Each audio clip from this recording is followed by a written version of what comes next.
Table জুড়ে pin পতা নীরবতা চলছে। তার মধ্যে কাউসার মির্জা বলে উঠল, চিনে ফেলেছেন তাহলে?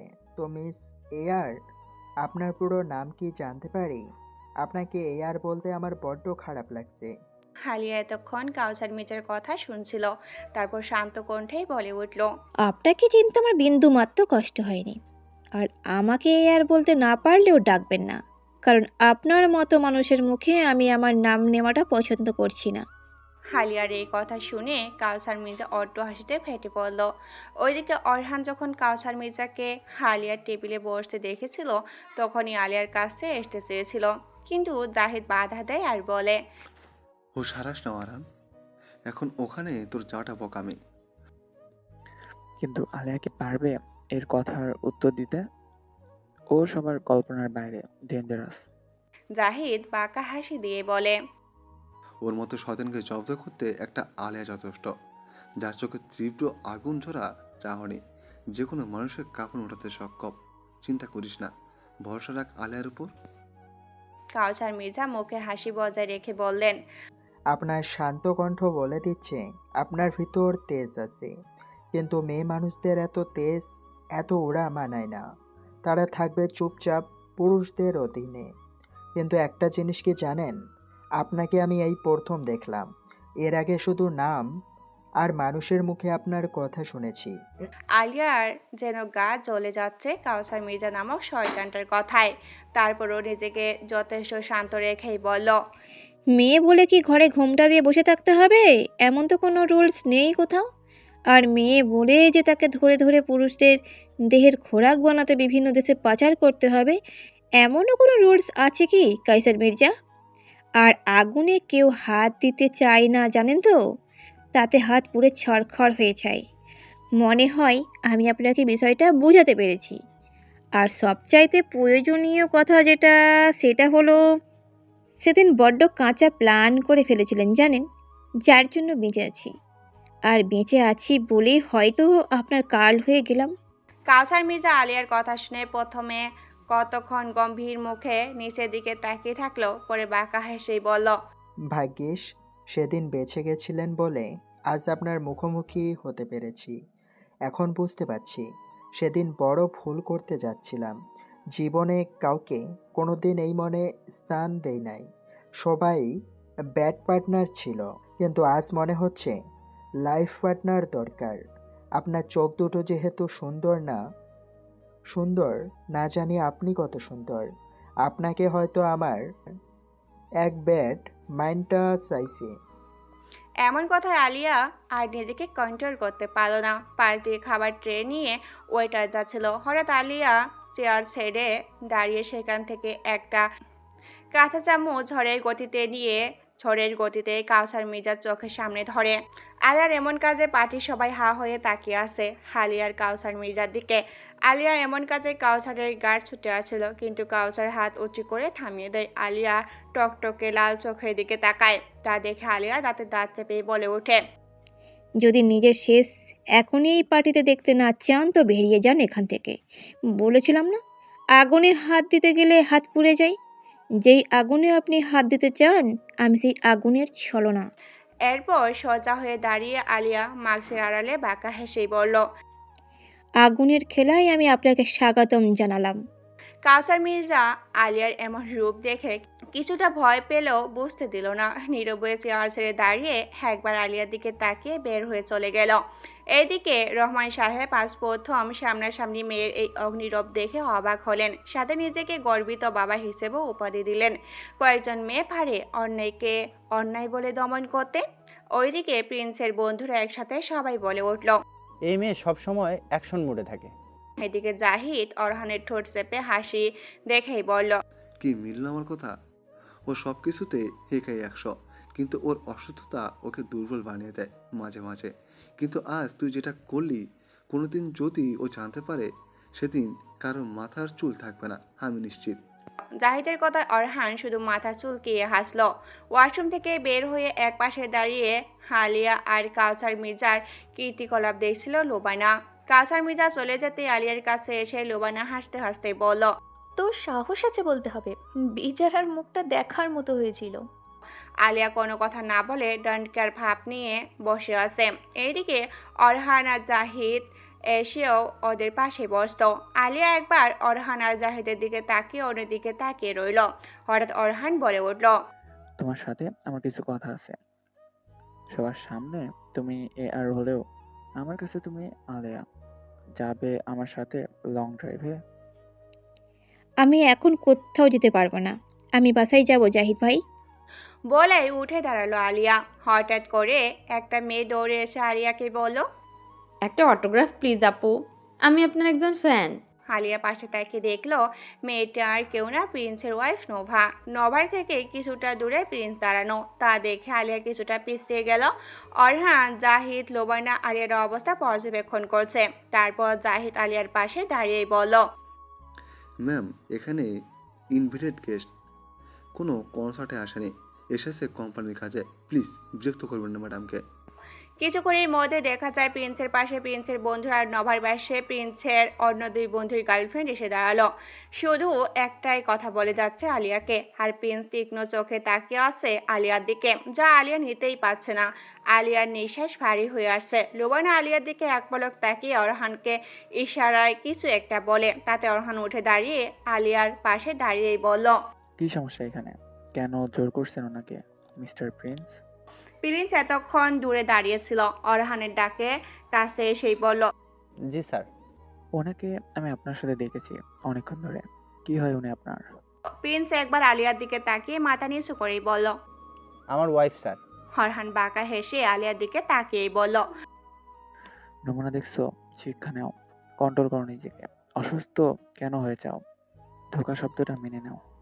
অরহানের এমন কথায় আলিয়া অরহানের দিকে ছলছল নয়নে তাকায়। অরহান আলিয়ার দিক থেকে চোখ সরিয়ে প্রিন্সের দিকে তাকিয়েই বলল, ওয়াইফকে নিয়ে বাসায় যান। ও সিঙ্গার, সেটা কনসার্ট ময়দানে বাইরে। একজন সাধারণ মানুষ, তাই অটোগ্রাফও দিতে পারবে না। অরহান কথা বলে গার্ডদের ডাক দিল। তাতে গার্ডরা আলিয়া আর অরহানকে ঘিরে আড়াল করে দাঁড়ায়। অরহান গার্ডদের সাহায্যে আলিয়াকে নিয়ে সেই স্থান ত্যাগ করলো। যখন সেখান থেকে বের হয়ে আলিয়াকে জোর করে অরহান নিজের গাড়িতে উঠায়, তারপর গার্ডদের নিরাপদ দূরত্ব বজায় রেখে ওদের গাড়ি ফলো করে ওরা যেখানে যাবে সেখানে যেতে বলে। তারপর অরহান গাড়ির ভিতরে ঢুকে গাড়ি লক করে আলিয়ার দিকে তাকিয়ে দেখলো আলিয়া মুখ ফুলিয়ে বসে আছে। তা দেখে হাসি দিয়ে গাড়ি স্টার্ট দিল অজানা উদ্দেশ্যে। পদ্মা নদীর পাড় থেকে একটু দূরে গাড়ি থামিয়ে অরহান আলিয়ার দিকে তাকায়। দেখতে পায় আলিয়া এক ধ্যানে গাড়ির জানলার বাইরে তাকিয়ে আছে। তা দেখে অরহান আলিয়া কিছু বুঝে ওঠার আগে একটানে আলিয়াকে নিজের কাছে টেনে নিয়ে আসে। আলিয়া হঠাৎ এমন হওয়াতে কিছুটা ভয় পায়। আর ও ভেবে টান দেওয়ার ফলে আলিয়া যে পড়ে অরহানের বুকের উপর। তা দেখে অরহান মুচকি হাসি দিয়ে আলিয়াকে আর একটু নিজের সাথে চেপে ধরলো। তারপর মুখের মাস্কটা একটানে খুলে ফেলে অরহান বলল, সেদিন তো বয়ফ্রেন্ডকে ভুলতে পারোনি বলে রিজেক্ট করে দিয়েছিলাম। আজ তো জানলে তোমার সেই সো কল্ড ক্যারেক্টারলেস বয়ফ্রেন্ড বিবাহিত। এখন এই অবুঝ নাবালক হ্যান্ডসামকে তোমার দিলে একটু জায়গা দাও। আর কতদিন তোমায় ছাড়া থাকবো বলো গো সুন্দরী? আলিয়া এতক্ষণ হতভম্ব হয়ে বসে কথা শুনছিল। সে বুঝতে পারলো কি বলছে অরহান আর কি করেছে। অমনি নিজেকে একটা ছটকা অরহানের থেকে ছাড়িয়ে কিছুটা রাগী স্বরেই বলে উঠল, পাগল হয়ে গেছেন আপনি? কোন সাহসে আমাকে জড়িয়ে ধরেছেন? কিছু বলছি না দেখে যা খুশি বলছেন, যা খুশি করছেন। এত অধিকার আমি আপনাকে দিই না।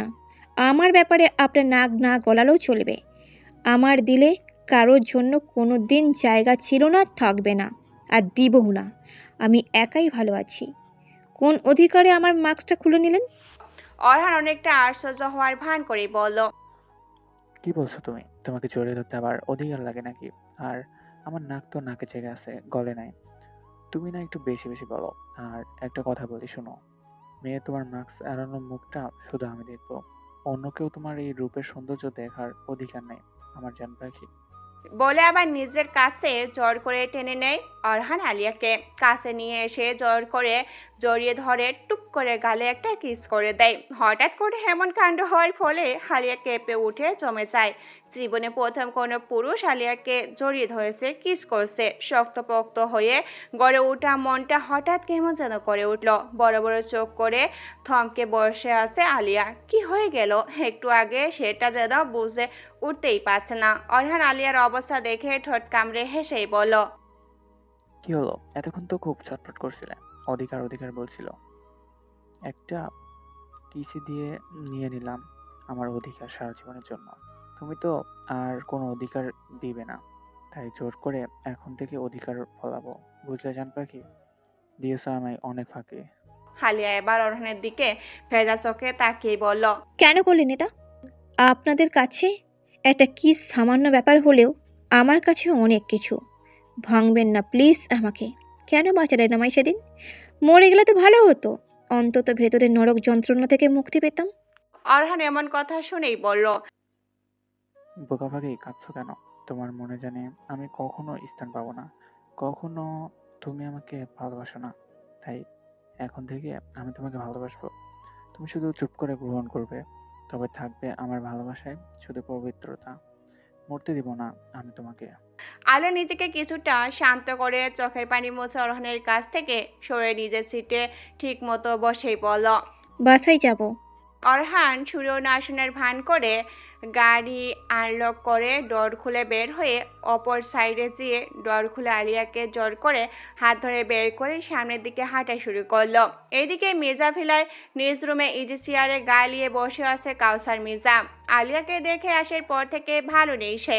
আলিয়ার চোখগুলোর শুধু তার মন মস্তিষ্ক জুড়ে বিচরণ করছে। নিজেকে বড্ড এলোমেলো লাগছে তার আজকে। জীবনের যে মেয়েকে টিস্যুর মতো ব্যবহার, যিনি ছাড়া কিছুই ভাবেনি, সে আজ এক মাস্ক পরা হিজাবি নারীর চোখে আটকে গেছে।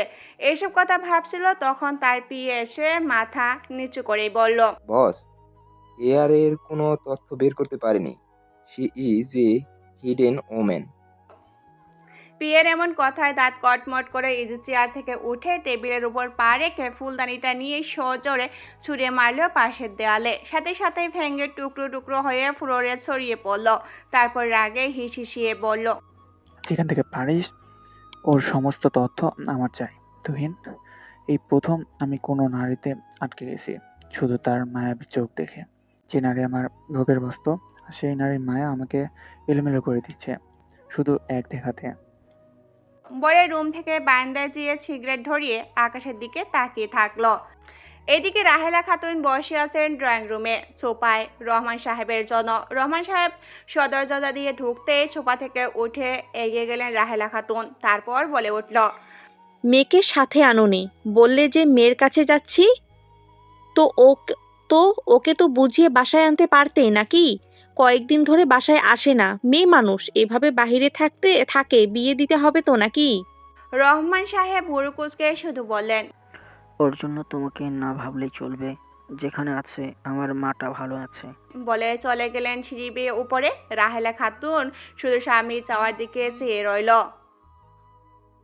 অন্যদিকে প্রিন্স নোভাকে নিয়ে বাসায় যাওয়ার পর থেকে নোভার বকবক শুরু হয়েছে, থামার নামে নেই। কিন্তু নোভার কোনো বকবক যেন প্রিন্সের কানেই যাচ্ছে না। এক মনে শুধু পার্টির সময়কার কথা ভেবেই যাচ্ছে। হঠাৎ নোভা বলে উঠল, তুমি কি আমার কথা শুনতে পাচ্ছ না? কি বলতেছি আমি? কত দেমাগ দেখছো ওই মেয়ের? একটা অটোগ্রাফি তো চাইলাম, দিল না। উল্টো নিজের মায়া দেখিয়ে তোমাদের বসকে বশ করে আমাকে কি অপমানটাই না করলো। আর তোমার বস কি হ্যান্ডসাম গো! উনি ওসব কি বললেন? আমি তো কিছু বুঝলাম না। প্রিন্স এবার বিরক্ত নিয়ে তাকিয়ে বলে উঠল, তোমার গায়ে পড়া স্বভাব যাবে না? কে সুন্দর কে হ্যান্ডসাম তোমাকে ভাবতে হবে না, নিজের লিমিটের ভেতরে থাকো। বলে সেখান থেকে উঠে চলে গেল। আলিয়াকে নিয়ে ঘোরাঘুরি শেষে গাড়ি এসে থামলো আলিয়ার ফ্ল্যাটের সামনে। গাড়ি থামতেই অরহান দেখতে পেল আলিয়া ঘুমিয়ে পড়েছে। তাই কোনো শব্দ না করে আস্তে গাড়ি থেকে নেমে আলিয়ার পাশে দরজা খুলে ওকে পাজা কোলে গাড়ির ভিতর থেকে বের করে একজন গার্ডকে চোখের ইশারায় কিছু বুঝিয়ে হাঁটা শুরু করলো। লিফটে করে আলিয়ার ফ্ল্যাটের সামনে এসে দাঁড়াতে দরজা খোলা পেয়ে বাঁকা হাসি দিল। চোখের ইশারায় জাহিদকে কিছু বলে চলে গেল আলিয়াকে নিয়ে আলিয়ার রুমে। বেডের কাছে যে আলিয়াকে শুয়ে দিয়ে খুব সাবধানে আলতো হাতে আলিয়ার হিজাব খুলে পাশে রেখে একটু উঁচু করে আলিয়ার মাথাটা নিজের বুকের সাথে মিশিয়ে নিয়ে দীঘল কালো খোপা আর চুলগুলো খুলে দিয়ে আবার শুয়ে দিল। তারপর আলিয়ার কপালে একটা ভালোবাসার পরশ দিয়ে বলে উঠল, আজ থেকে আমি আমার জীবনের সাথে তোমার সমস্ত সুখ দুঃখ দলিল করে নিলাম, কিন্তু তুমি বুঝতে পারোনি বোকা পাখি। আর আমি তোমাকে হারাতে চাই না। এখন শুধু শরীয়ত মোতাবেক তোমাকে নিজের করে নিব খুব তাড়াতাড়ি। তবে একটু ছলনার আশ্রয় তো নিতেই হবে, কারণ তুমি সোজা কথার মানুষ নও। বলেই কিছুক্ষণ আলিয়ার দিকে তাকিয়ে রুম থেকে বের হয়ে গেল। ড্রয়িং রুমের সোফায় বসা ছিল জাহিদ আর লুবানা। সেখানে এসে অরহান বসলো ওদের পাশে। জাহিদ বলে উঠল, ওকে ওর মেডিসিনগুলো খাইয়েছিলি? তাই তো, এত গাঢ় ঘুম। ভাইয়া কিছু একটা করো, ওর কন্ডিশন খুব একটা ভালো না। আমি আর জাহিদ ভাই যদি ভুল না করি, ও কোনো নতুন মিশনের জন্য রেডি হচ্ছে, নয়তো এত সহজে কেএমকে ও কিভাবে চিনল? অরহান এক বাঁকা হাসি দিয়ে জাহিদের দিকে তাকিয়ে বলল, the black number king is back. তো জাহিদ, বোনের জন্য রেডি হয়ে যা, পাপের সাম্রাজ্য ধ্বংসের খেলায়।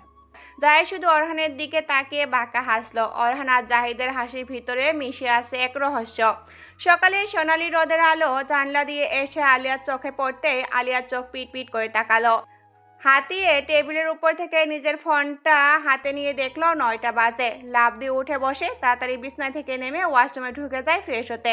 ফ্রেশ হয়ে বের হয়ে নিজের সেই চিরচিরার রুখ রেডি হয়ে নিচে নেমে দেখলো জাহিদ চুপায় বসে আছে, ফোন নিয়ে কি যেন করছে। আলিয়া বলল, নাস্তা করেছো ভাইয়া? জাহিদ একটু হেসেই বলল, করেছি নাস্তা, তুমি করে নাও, তাড়াতাড়ি বের হতে হবে। আলিয়ার কিছু না বলে নাস্তা ছেড়ে জাহিদের সাথে বের হয়ে গেল। গাড়িতে বসে জাহিদ বলল, কাল কায়সার মির্জা কি বললো তোমাকে? আলিয়া একবার জাহিদের দিকে তাকিয়ে আবার গাড়ির জানলার বাইরে তাকালো। তারপর বলে উঠল, তেমন কিছুই না, শুধু ফালতু কিছু কথা আর ফহিলিকাকে তার মনে ধরেছে। জাহিদ এই কথা শুনে চমকে উঠল। তারপর কিছু একটা ভেবে আলিয়াকে বলল, একটু বেশি সিরিয়াস হয়ে যাচ্ছে না ব্যাপারটা? তুমি মুভ করলে পারো, আমি সামলে নেব। আলিয়া ডন কেয়ার ভাব নিয়ে বলল, আমি ঠিক আছে, চিন্তা করো না। আলিয়ার আলোর খেলায় দেখি কি করে কাইসার মির্জা, দেখি না কত দম। বলে বাঁকা হাসলো। জাহিদ একটা দীর্ঘশ্বাস ছেড়ে মনে মনে বলল, হেই মেয়ে কিছু শোনার পাত্রী না, আমাকে আড়াল থেকে গাইড করতে হবে। এদিকে খানবাড়ির নাস্তা টেবিলে বসে সকালে নাস্তা করছে শারমিনারা, অরহান, লুবানা। হঠাৎ শারমিনারা বললেন, ওরহান বাবা, আমার একটা কথা ছিল। মায়ের অমেন কথায় অরহান নাস্তা করতে করতেই বলল, বলো কি করতে চাও? শারমিনারা কিছুটা আদেশের সুরেই বলে উঠল, বয়স তো কম হলো না তোমার, এবার বিয়েটা করে ফেলো। তোমার মামা বারবার তাড়া দিচ্ছে আমাকে। মায়ের মুখে এমন কথায় অরহান ভুরু কুচকে তাকিয়ে জিনিসটা বোঝার চেষ্টা করলো। হঠাৎ লোবানার দিকে তাকাতেই লোবানা অরহানকে কিছু একটা ইশারা করতে লোবানা বোঝালো বিষয়টা। তারপর বলল, মামা কেন তোমাকে তাড়া দিবে, তাও আবার আমার বিয়ের জন্য? শারমিনারা বলেন, তোমার মামা চাই তোমার আর মিলির বিয়ে দিয়ে আত্মীয়তার বন্ধন আরো দৃঢ় করতে। আর মিলিকেও আমার অনেক পছন্দ, তাই আমি চাই ওকে তোমার বউ করে ঘরে তুলতে। অরহান এবার চেয়ার ছেড়ে উঠে দাঁড়িয়ে বলল, তুমি অন্ধ হলেও আমি অন্ধ না মা, তুমি অবুঝ হলেও আমি অবুঝ না মা। তুমি ভুল পথে চললে তোমাকে সেখান থেকে সরে আসতে বলতে পারি, কিন্তু আমি সে পথে যেতে পারি না, অন্তত বিবেক থাকতে। সেদিন একবারই বলছি তোমাকে, অনেক ভুল অন্যায় করেছো, সবকিছু মেনে নিই নাই আমি, কিন্তু মুখ থেকে কিছু শুনতে চাও না, তোমার পায়ের নিচে মাটি থাকবে না। আর মিলিকে বোন ছাড়া আর কিছু ভাবি না আমি, সুতরাং এই নিয়ে দ্বিতীয়বার কিছু শুনতে চাই না আমি। বলে বাসা থেকে বের হয়ে গেল। আর লোবানা অরহানের পিছনে পিছনে চলে গেল। শারমিনারা ঠাই বসে রইল। এদিকে গোটা একটা দিন চলে গেল, কিন্তু এআরকে নিয়ে কোনো তথ্য বের করতে পারলো না কাউসার মির্জার গার্ডরা। কাউসার মির্জার রাগে নিজ অফিসের রুমে পায়চারি করছে। কি করে এআর সম্পর্কে সব তথ্য বের করবে তার কোনো কুল কিনারাই পাচ্ছে না। হঠাৎ কাউসার মির্জার ফোনটা বেজে উঠল। কাউসার মির্জা ফোন রিসিভ করে কানের কাছে নিয়ে বলল, তুহিন বলো। তারপর ফোনের ওপাশে যা বলল তা শুনে বাঁকা হাসি দিয়ে তুহিনকে বলল, তাহলে ম্যাডামকে একটু জ্বালানো যাক, আমিও তো দেখি তার দম কত। আগে না হয় তোমাদের মুখে শুনেছি, এখন না হয় চোখের সামনে দেখি, যা বলছি তাই করো। তারপর কিছু কথা বলে ফোন কেটে দিল কাউসার মির্জা। তারপর শীষ বাজাতে বাজাতে নিজ কেবিন থেকে বের হয়ে গেল। নিজ সাম্রাজ্যে বসে পায়ের উপরে পা তুলে বসে আছে ব্ল্যাক মেম্বার কিং। গালে হাত দিয়ে বসে সামনে নিজের গার্ডগুলোর দিকে তাকিয়ে আছে। তারপর বলে উঠল, তোদের আমি মাসে মাসে টাকা দিয়ে কি ঘুম পাড়তে আর বউ নিয়ে রং তামাশা করতে? এতটা দায়িত্ব জ্ঞান ছাড়া তোরা কিভাবে যে হলি বুঝলাম না কি করতে যে তোদের এত টাকা খরচ করে প্রশিক্ষণ দিলাম। তারপর একটু থেমে থাকলো কিছুক্ষণ। এদিকে সব গার্ডদের ঘাম ছুটে গেছে অরহানের কথা শুনে, কারণ অরহান ডোন্ট কেয়ার ভাব নিয়ে কথা বলেও তার মধ্যে আছে বিশাল ভয়াবহতা। অরহান স্বাভাবিক দেখালো অন্যায় আর কাজের ক্ষেত্রে হয়ে ওঠে বিষাক্ত পুরুষ। কিছুক্ষণ পর আবার অরহান বলে উঠল, নাজিম, সব কয়টার আবার ট্রেনিং এর ব্যবস্থা কর। সামনে অনেক বড় মিশনের জন্য রেডি হতে হবে।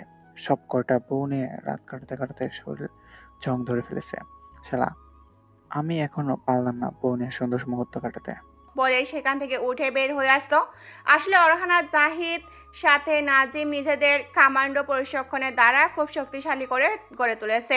ওদের তিনজনকে দেখতে যতটাই স্বাভাবিক লাগে, ওরা প্রকৃতপক্ষে বনের হিংস্র প্রাণীর থেকেও ডেঞ্জারাস। তবে নিজেদের শক্তি বুদ্ধির সময় মতো ব্যবহার করে, যাতে সাধারণ মানুষ হিসাবে সবাই চিনে। বলতে গেলে লম্বা শক্তিতে, বুদ্ধিতে আর হিংস্রতায় ওরা দানবের থেকেও কম না, তবে তা কেউ জানে না। সেই পার্টির রাতের পর 2 দিন কেটে গেছে। এর ভিতর আর আলিয়ার সাথে লুবান আর রোহানের দেখা হয়নি। সন্ধ্যায় হঠাৎ শরীর খারাপ লাগায় ফলে বাসায় ঢুকতেই দেখতে পায় লুবানা সোফায় গালে হাত দিয়ে বসে আছে। আলিয়াও লুবানের পাশে বসেই বলল, কী রে, ডিউটি শেষ আজকে? মন খারাপ নাকি এইভাবে বসে আছিস যে? আলিয়ার কথায় লুবানা আলিয়ার দিকে তাকিয়ে বলল, তুই কি আমার বেস্ট ফ্রেন্ড? আলিয়া ভুরু কুচকে জিজ্ঞাসা করলো। কেন, কি হয়েছে? হঠাৎ এমন কথা বলছিস কেন? লুবানা আবার দুঃখী দুঃখী ফেস করেই বলল, আজ আমার বার্থডে, তোর কি মনে আছে সে কথা? একবার উইশও করিসনি। আলিয়া ফিক করে হেসে দিয়ে লুবানাকে জড়িয়ে ধরে বলল, আমার মনে ছিল না পাখি, আই এম সো সরি। বল, কি করলে তোর রাগ পড়বে? লুবানা যেন এতক্ষণ এই কথাটারে অপেক্ষা ছিল, তাই বলে বসত। বিশাল পার্টি আয়োজন করেছে ভাইয়া আমার জন্মদিন উপলক্ষে। তোকে আমার সাথে যেতে হবে, তাহলেই আমার রাগ পড়ে যাবে। চল তাড়াতাড়ি রেডি হয়ে নে। আলিয়া কিছুটা ভীতু নয়নে বলল, ফ্যামিলি পার্টিতে আমাকে কেন টানছিস? আন্টি আমাকে সহ্য করতে পারে না। অন্য কিছু বল, কিংবা চেয়ে দেখ, আমি দিয়ে দেবো। কিচ্ছু হবে না, আমি আছি তো। ভাইয়া আছে, তুই যা রেডি হয়ে নে। আলিয়া শত বারণার পাত্তা না দিয়ে জোর করে আলিয়াকে রেডি করে নিয়ে গেল লুবানা। খানভিলার সামনে গাড়ি থামাতে আলিয়া লুবানার হাত চেপে ধরল। লুবানা আলিয়ার দিকে তাকাতে আলিয়া ভীতু নয়নে মাথা নাড়িয়ে না বোঝালো। লুবানা ওকে চোখ গরম দেখিয়ে জোর করে হাত ধরে গাড়ি থেকে নামিয়ে বাড়ির ভিতরে নিয়ে গেল। আজ আলিয়া নাল একটা গাউন পরে এসেছে, আজ হিজাব পরলো, মাস্ক পরেনি। আলিয়া খান বাড়ির সদর দরজায় পা রাখতেই অনেক মানুষ দেখতে পেল। আলিয়া এত মানুষ দেখে লুবানের হাত চেপে ধরলো, কারণ আজ 8 বছর যাবৎ আলিয়া মাস্ক ছাড়া কারো সম্মুখে আসেনি। লুবানার অবস্থা বুঝতে পেরে সামনের দিকে এগিয়ে নিয়ে গেল, কিন্তু হঠাৎ ড্রয়িং রুমের মাঝখানে আসতেই কেউ শক্ত করে আলিয়ার হাত চেপে ধরলো। তাতে লুবানা আলিয়া দুজনেই পিছনে তাকাতেই দেখতে পেল মিলি শক্ত করে আলিয়ার হাত চেপে ধরে দাঁত কিটমিট করে আছে। তাতে লুবানার মেজাজ তুঙ্গে উঠে গেল, বলে উঠল, মিলি আপু, ছাড়ো আলিয়ার হাত। কেন এভাবে তুমি ধরেছো? ছাড়ো বলছি। বলেই মিলির হাত ধরে আলিয়ার হাত ছাড়ানোর চেষ্টা করলো, কিন্তু মিলি আলিয়ার হাত না ছেড়েই বলে উঠল, নির্লজ্জ বেহায়া মেয়ে, তুই আবার এ বাড়িতে পা রেখেছিস? ও জেনে গেছিস ওরহান ফিরে এসেছে, তাই তো? তাই ওর মাথা চিবাতে এসে গেছিস? ফুপি ফুপি, দেখে যাও তোমার গুণধর্মে কাকে নিয়ে এসেছে। মিলির এমন কথায় বাড়ি ভর্তি লোক কেমন যেন অদ্ভুত চোখে আলিয়ার দিকে তাকায়। আলিয়া তাতে খুব খারাপ লাগছে। শারমিনারাও মিলির ডাকে সেদিকে তাকিয়ে যেন হিতাহিত জ্ঞান ফুলে আলিয়ার কাছে গেলেন রাগী চোখ নিয়ে। তারপর তিনি এগিয়ে গিয়ে লোবানার ভাবনার বাইরে একটা কাজ করে ফেললেন। শরীরের সব শক্তি দিয়ে আলিয়াকে একটা কষিয়ে থাপ্পড় লাগালো। লোবানের সাথে সাথে চিৎকার দিয়ে বলে উঠল, মা! আর কিছু বলতে যাবে তার আগে আলিয়া হাত চেপে ধরলো, চোখ দিয়ে ইশারা করে কিছু বলতে না বললো। তারপর লোবানার মা বলে উঠল, কি জন্য এসেছিস? আমার কোল খালি করতে? অপায়া অলক্ষণে মেয়ে, কেন আবার এসেছিস এই বাড়ি? তোকে তো মানা করেছিলাম এই বাড়িতে আসতে। নিজ বাড়ি ছাড়া হয়ে কই না কই ঘুরে এখন এসেছিস আমার ছেলের মাথায় খেতে। তোকে তো আমি আজ... বলে আরেকটা থাপ্পড় লাগালো আলিয়ার গালে। এই থাপ্পড়ে তার সামলাতে না পারে আলিয়া নিচে পড়ে গেল। বুঝতে পারলো ও আস্তে আস্তে শ্বাস নিতে পারছে না। লোবানা ওর অবস্থা দেখে নিচে কেঁদে দিয়ে বলে উঠল, ওকে আমি নিয়ে এসেছি, তাই বলে ওকে তোমরা এভাবে অপমান করবে? ছি, ঘৃণা হয়। তুমি আমার মা। বলে আলিয়ার কাছে বসে আলিয়ার দিকে অনুশোচনার চোখ তাকিয়ে ব্যাগ থেকে তাড়াতাড়ি ইনহেলার বের করে আলিয়াকে ইনহেলার দিতে বলো। আলিয়া কাঁদতে কাঁদতে ইনহেলার নিল। মিলি এসে আলিয়ার হেজাবের ভিতরে খোপা করা চুলের মুঠি ধরে বসা থেকে দাঁড় করিয়ে বলল, খ্যাত আনস্মার্ট মেয়ে, আজকের অপমান মনে থাকলে আর জীবনেও এই মুখী হবি না। বলে সদর দরজার কাছে দিয়ে ধাক্কা দিয়ে বাইরে বের করে দিল। এদিকে লোবানাকে ওর মা এক হাত দিয়ে ধরে রেখেছে বিধায় লোবানা আলিয়ার কাছে যেতে পারলো না, তাই দাঁড়িয়ে দাঁড়িয়ে কাঁদছে। লোবানাদের বাসা থেকে কাঁদতে কাঁদতে বের হয়ে আলিয়া গাড়িতে বসলো। ঠিক তখনই রাহেলা খাতুন ফোন দিলেন। আলিয়া কখনো বাড়ির কেউ ফোন দিলে রিসিভ করে না, কিন্তু এখন কি মনে করে যেন রিসিভ করলো। ফোন রিসিভ করতেই ওপাশ থেকে রাহেলা খাতুন রাগী স্বরে বলে উঠলেন, কতদিন হয়ে গেল বাসায় আসে না, কি চাইছে তুমি বলবে একটু? তোমার জন্য টেনশনে মারতে চাইছো আমাদের? তাহলে বলো, বিষ খাইয়ে তুমি ভালো থাকো। তুমি তো আরামে দিন পার করছো, আমাদের ঘাড়ের ওপর বসে কোথায় কি যে করে বেড়াচ্ছ জানিও না। এটুকু শুনে আর ধৈর্য কুলালো না আলিয়ার, আর কিছু শুনলো না। ফোন কেটে দিয়ে নীরবে চোখের পানি মুছে নিল। এদিকে অরহান আর জাহিদ বাড়িতে ঢুকতেই দেখতে পেল লোবানা কাছে ঘরভর্তি মানুষের ভিতরে দাঁড়িয়ে। অরহান জাহিদ তা দেখে থ মেরে গেল। অরহান লোবানের কাছে যেয়ে বলল, কাঁদছিস কেন বোন? কি হয়েছে বল আমাকে। লোবানা কিছু বলতে পারে না, হিচকি তুলে কেঁদে যাচ্ছে। তা দেখে জাহিদ বলে উঠল, তুমি কাঁদছো কেন? আর আলিয়া কোথায়? ওকে আনতে গিয়েছিলে? জাহিদের কথা শুনে মিলি শারমিনারা শুকনো ঢুকিল। লুবানা তখন আর নিজেকে ধরে রাখতে না পেরে অরহানকে জড়িয়ে ধরে ভাইয়া বলে চিৎকার করে কেঁদে বলে উঠল, ওরা আলেয়াকে মেরেছে, অপমান করে চুলের মুঠি ধরে বের করে দিয়েছে। লুবানা বলতে দেরি অরহানের হুঙ্কার ছেড়ে গার্ডের ডেকে পুরো বাড়ি খালি করতে দেরি হলো না। তারপর নিজের ফোন বের করে সিসি ক্যামেরা ধারণকৃত ফুটেজ দেখে আগে সামনে কাঁপতে শুরু করলো। মিলি তো দূরে দাঁড়িয়ে ভয় পাচ্ছে। জাহিদ বলে উঠল, আমার বোনের যদি আজ কিছু হয় অরহান, আমি সব ধ্বংস করে দেব। লুবনা চলো আমার সাথে, তোমাকে দরকার পড়বে। অরহান চিৎকার করে বলল। দাঁড়া জাহিদ। জাহিদ দাঁড়িয়ে গেল। তারপর অরহান তার মাকে উদ্দেশ্য করেই বলল, এই ওরহান রিজন খানের প্রিয়তমার যদি আজ কিছু হয় তবে ধ্বংস হবে সব, মনে রাখবেন। আপনি আমার মা হন, আমার ভাবতেই খারাপ লাগে। শুধু ফিরে আসি, পুরনো সব হিসাব মিটমাট করব। আর তুই মিলি, তুই অপেক্ষায় থাক, তোকে আমি বিশাল উপহার দিব। বলে জাহিদ লুবানাকে নিয়ে বের হয়ে গেল। এদিকে আলিয়া গাড়িতে করে যেতে যেতে বিশাল সিদ্ধান্ত নিয়ে ফেলেছে। তাই বাসায় যেয়ে তার আগে লুক রেডি করে কাউকে ফোন দিয়ে বলল, 10 মিনিটের ভেতর রেডি থাকবে সবাই, আমি আসছি, চিটাগং যাব, মিশনের জন্য রেডি হয়ে যাবে। আর জাহিদকে কিছু জানাবে না। বলে ফোন কেটে দিল। তারপর তাচ্ছিল্য হেসে আয়নার সামনে দাঁড়িয়ে নিজেকে দেখেই বলল, হাই রে জীবন, অপমান ছাড়া তো কিছুই পেলাম না। ভাগ্য আমার আগুন নিয়ে খেলাতে পছন্দ করে। বলে বের হয়ে গেল ভয়ঙ্কর কোনো খেলায় নিজেকে সপাতে। রাতের আধারে সাই সাই করে ছুটে চলছে একটা বাইক, 3টা খালি বাস, 4টা গার্ড ভর্তি গাড়ি। বাংলাদেশের অন্যতম সমুদ্র বন্দর চট্টগ্রাম বন্দরের দিকে তাদের লক্ষ্য একটাই, 250 মেয়েকে নরক যন্ত্রণা থেকে মুক্তি করা। এইদিকে আলিয়ার ফ্ল্যাটে অরহান, জাহিদ, লোবানা ঢুকে দেখতে পেল আলিয়ার মেয়ের বসে বসে কাঁদছে। তা দেখে জাহিদ চিন্তিত হয়ে বলে উঠল, কি হয়েছে? কাঁদছো কেন? আলিয়া কোথায়? নিশ্চয়ই আবার অসুস্থ হয়ে পড়েছে, তাই না? মেয়ে কেঁদে বলে উঠল, ম্যাম বাসায় নেই স্যার, কালো পোশাক পরে রেডি হয়ে আবার কই যেন গেছে। ম্যামকে দেখতে অনেক অসুস্থ লাগতেছিল, আর আমাকে এই টাকাগুলো দিয়ে বলে গেল মেয়েকে যেন ভালো মতো পড়াশুনো করাই। আর এত বছর যাবৎ তার সাথে আছি, যদি তিনি কোনো ভুল করে থাকে যেন মাফ করে দেই। ম্যামের চোখগুলো লাল আর ফোলা ছিল স্যার, আর বলে গেছে আপনি আসলে যেন আপনাকে বলি তার উপর কোনো প্রকার কষ্ট না পেতে। আমার ম্যামকে দেখে বেশ ভালো লাগেনি স্যার, মনটা বড্ড কোগাইছে। একথা শুনতে জাহিদ অরহান যা বোঝার দরকার ছিল বুঝে গেল। লোগানা ডুকরে কেঁদে উঠল। জাহিদ সিক্রেট গার্ডকে ফোন দিয়ে চিৎকার করে বলল, এই আর কোথায়? কতবার বলেছি ওর দিকে নজর রাখতে। ওর কিছু হলে তোদের একটাকেও আমি ছাড়বো না, সব কটাকে মেরে ফেলবো। জাহিদের কথা শেষ হওয়ার পর ওপাশ থেকে যা বলল জাহিদ তা শুনে থমকে গেল। ফোন কেটে অসহায়ভাবে অরহানের দিকে তাকালো। তা দেখে অরহান যা বোঝার বুঝে নাজমাকে ফোন দিল।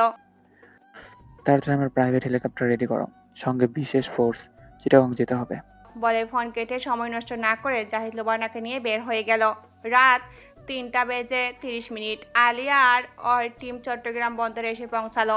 বন্দর থেকে কিছু দূরে গাড়ি থামিয়েছে ওরা। আলিয়া বাইক থেকে নেমে গার্ডের উদ্দেশ্যেই বলল, তোমরা মোট 30 জন আছো এখানে, সবাই বিশেষভাবে ট্রেনিং প্রাপ্ত।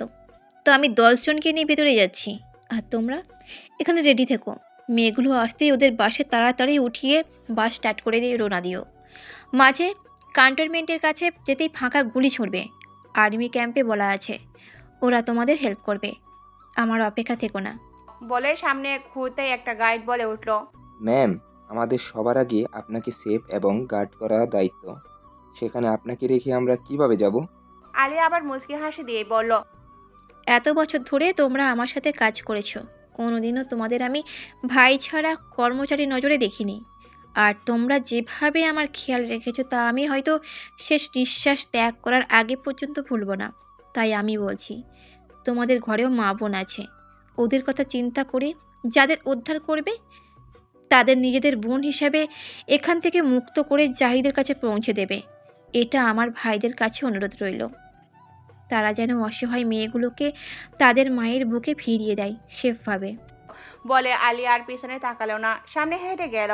ওর সব গার্ডরা অশ্রুসিদ্ধ নয়নে আলিয়া যাওয়ার দিকে তাকিয়ে রইল। আলিয়া গার্ডদের নিয়ে খুব সতর্কতার সাথে সাইলেন্সার গান হাতে নিয়ে কাঙ্ক্ষিত কন্টেনারটার দিকে যাচ্ছে। কিছু দূর যেতেই তার কাঙ্ক্ষিত কন্টেনারটা দেখতে পায়, কিন্তু তার সামনে 8 জন কাউসার মিজাজ ছেলেরা গার্ড দিচ্ছে। এদিকে ভোর হতে বেশি দেরি নাই, তাই আলিয়া গার্ডদের কিছু ইশারা করে বোঝাতেই গার্ডরা ক্লোরোফর্ম স্প্রে হাতে নিয়ে ভূতের মতো 8 জনের সামনে দাঁড়িয়ে মুখে স্প্রে করলো। এতে তারা বুঝে ওঠার আগেই সেন্সেস হয়ে পড়ে গেল। তারপর আলিয়া কন্টেনারদের সামনে গিয়ে তালায় সাইলেন্সার গান দিয়ে শ্যুট করতে তালা খুলে গেল। তালা খুলতেই গার্ডরা কন্টেনারের দরজা টান দিয়ে খুলে ফেল। দরজা খুলতে আলিয়া দেখতে পায় মেয়েগুলো এক পাশে জড়সড়ো হয়ে বসে আছে আর আলিয়াকে দেখে ভয় পাচ্ছে। তাই আলিয়া বলে উঠল, ভয় পেও না কেউ প্লিজ, আমি তোমাদের সবাইকে এখান থেকে মুক্ত করতে এসেছি। আগে বলো, তোমরা এখানে 250 জন আছো তো? আলিয়ার কথায় মেয়েগুলো যেন ভরসা পেল, তাই তাদের মধ্যে একজন কেঁদে উঠল, জি আপু, আমাদের বাঁচান প্লিজ। ওদের অবস্থা দেখে আলিয়া বুঝতে পারলো কম অত্যাচার করেনি শয়তানগুলো, কারণ মেয়ে দুটা বাক্য বলার শেষে কাঁদছে। তাই আলিয়া বলে উঠল, আহা, কাঁদছো কেন? কেঁদো না, সময় খুব কম, ভোর হতে দেরি নেই। তাই এখান থেকে তোমাদের সাবধানে বিশৃঙ্খলা না করে আস্তে আস্তে বের হতে হবে। বাইরে আমার লোক আছে, তোমাদের সেফভাবে নিয়ে যাবে। তোমরা 3 জন করে দল হয়ে যাও, শব্দ করো না, কারণ তোমাদের বাঁচাতে বন্দরে কর্মকর্তাদের টাকা খাওয়াতে হয়েছে আপুরা। তাই সাবধানে বের হবে, শব্দ না করে, নয়তো সব কষ্ট বৃথা যাবে। আলিয়ার কথায় মেয়েগুলো বুঝতে পারলো, তাই সতর্কতার সাথে আস্তে আস্তে সবাই বের হয়ে গেল। সবাই বের হতে আলিয়া গার্ডদের ইশারা করে ওদের নিয়ে যেতে, কিন্তু একজন মানিক নামের গার্ড এসে বলল, ম্যাম, সব তো ঠিক আছে, কোনো প্রবলেম হয় নাই। চলুন এখন আপনি। গার্ডের কথা শুনে আলিয়া বলল, প্রবলেম হয়নি দেখে যা হবে না তা নয়। হতে কতক্ষণ? আবহাওয়া বেশি শান্ত মানে ঝড় আসতে চলেছে। তাড়াতাড়ি যাও, আমার অপেক্ষা করো না। বেঁচে থাকলেই বাইক নিয়ে জলদি চলে আসবো। গার্ডটা অশ্রুসিদ্ধ নয়নে আলিয়ার দিকে তাকিয়ে থেকে চোখ মুছে চলে গেল। ও যেতে আলিয়া পিছনে ফিরে যা দেখলো তা দেখে শুধু বাঁকা হাসলো। জাহিদ, লোবানা, অরহান বসে আছে অরহানের প্রাইভেট হেলিকপ্টারে। জাহিদ বারবার আলিয়ার ফোনে ফোন দিয়ে যাচ্ছে, ফোন বন্ধ বলছে। তা দেখে অরহান গম্ভীর কণ্ঠেই বলে উঠল, আলিয়া, গার্ডদের কেউকে ফোন দে। জাহিদ তাই করলো, কিন্তু বরাবরের মতো ফলশূন্য। শেষমেশে মানিক নামের গার্ডকে ফোন দিতেই ফোন রিসিভ করলো। মানিক ফোন রিসিভ করেই ধরা গলায় বলে উঠল, স্যার, সব মেয়েদের বাসে উঠিয়ে গাড়ি ছেড়ে দিয়েছি, কিন্তু ম্যাম তো এখনো আসলো না।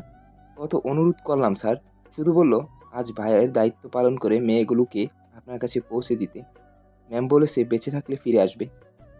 ফোন লাউডে থাকায় অরহান লোবানা সব শুনলো। অরহান শুধু দীর্ঘশ্বাস ছাড়াই বলে উঠল, আমার অবস্থা কি, তোকে আদর করে মন পিঞ্জরায় বেঁধে রাখতে চাইছিলাম, আর তুই উড়াল দিয়ে হারিয়ে যেতে চাইছিস। বড্ড অভিমান তোর, জান।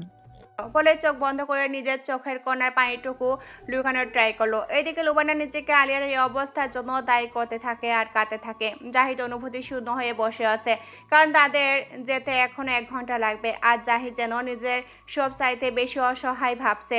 যাকে এতদিন নিজের আপন বোনের মতো আগলে রেখেছে, সে আজ বিপদ কাঁধে নিয়ে আসে, কিন্তু সে কিছু করতেই পারছে না। মুখোমুখি দাঁড়িয়ে আছে কাউসার মির্জা আর আলিয়া। কাউসার মির্জা কিছুক্ষণ আলিয়ার মায়াবী চোখের দিকে তাকিয়ে থেকে শান্ত সুরে বলে উঠল, ভয় করছেন আপনার মিস এয়ার? আপনি আমার এত বড় ক্ষতি করলেন, এত সাহস আপনার আসে কোথা থেকে? আলিয়া ডোন্ট কেয়ার ভাব নিয়েই বলল, ভয় করবে কেন এতে?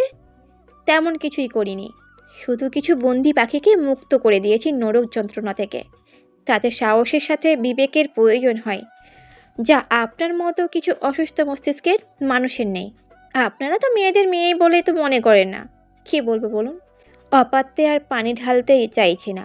ঘৃণা হয় আপনাদের মতো নোংরা মানুষের সাথে কথা বলতে। আলিয়ার কথায় কাউসার বাঁকা একটা হাসি দিয়ে বলল, বিলিভ মি ইয়ার, আজ তোমার জায়গায় অন্য কেউ হলে আমার শিকার খাঁচা থেকে বের করার জন্য তাকে মেরে টুকরো করে কুকুরকে খাওয়াতাম, কিন্তু তোমাকে আমি পারছি না কিছু করতে। তোমার মায়াতে পড়ে গেছি শুধু তোমার ওই চোখ দুটো দেখে। আমার হয়ে যাও না সারা জীবনের জন্য। এই ক্ষতি আমার কিছুই মনে হবে না। তোমার চোখ দুটো কত সুন্দর, না জানি তোমার মুখোশের আড়ালে ফেসটা কত সুন্দর। আর কিছু বলতে পারলো না কাউসার। তার আগে আলিয়া হাত উঁচু করে থামিয়ে বলে উঠল, জানেন তো মিস্টার কাইসার, মানুষ সহজে ভ্রমে না পড়লে আলিয়ার আলোর পিছে দৌড়ায় না, কারণ তা শুধু আগুনের মায়াই খেলা। কাছে গেলে দেখা যায় না কিছুই। তেমনি আমিও একজন। আমার পিছে ছুটে কোনো লাভ নেই, শুধু শুধু না জেনে শুনে আগুনে ঝাঁপ দেওয়া হবে। আমি আমার জীবনে কোনো দুর্বলতাই রাখিনি, কারণ আমি আগুনে খেলতে ভালোবাসি। তাই এই যে পাগলামিগুলো করছেন, আমার পিছে লোক লাগিয়ে আমি কে নারী নক্ষত্র বের করতে লাভ নেই। আমি সব জানি। এই কদিন কি কি করেছেন আপনি, সব কিছু জেনে ঠান্ডা মাথায় এখানে পা দিয়েছি। আলিয়ার এইরকম রহস্যময় কথায় কাউসার অবাক, সাথে প্রচন্ড রাগ হয়। আলিয়া কাউসারের অবস্থা বুঝতে পেরে কাউসার কিছু বুঝে ওঠার আগে জ্যাকেটের ভিতর থেকে স্মোকিং বম বের করে ছেড়ে দিয়ে উধাও হয়ে যায়। এইদিকে ধোয়ার জন্য কাউসার আর ওর লোকজনের বেহাল দশা। তাই কাউসার তখন রেগে কাউকে ফোন দিয়ে বলল, আই ওয়ান্ট এয়ার, যেভাবেই হোক ওকে ধরে নিয়ে আসো। তীরে এসে আমি তরি ডোবাতে চাই না। ওকে সহ মেয়েগুলোকে নিয়ে আসবে। বলে ফোন কেটে দিয়ে রেগে চিৎকার করতে থাকে। এদিকে আলিয়া সেখান থেকে দৌড়ে বের হয়ে বাইকে উঠে বাইক স্টার্ট দেয়, কারণ যে কোনো সময় কাউসারের লোকেরা ওর টিমের উপর হামলা করতে পারে। বাইকে সর্বোচ্চ স্পিড বাড়িয়ে আলিয়া বাইক চালাচ্ছে, উদ্দেশ্য একটাই, তার টিমের ঢাল হতে হবে। বাইক চালাতে চালাতে ফোন অন করে ব্লুটুথের সাথে কানেক্ট করে আর্মি ক্যাম্পে আগে ফোন দিল, কারণ এখন যে ভয়াবহ অবস্থার শিকার হতে হবে তাতে তাদের সাহায্য লাগবে। ফোন রিসিভ হতে আলিয়া বলে উঠল, হ্যালো জেনারেল রিয়াদ ভাই, আমি এয়ার বলছি।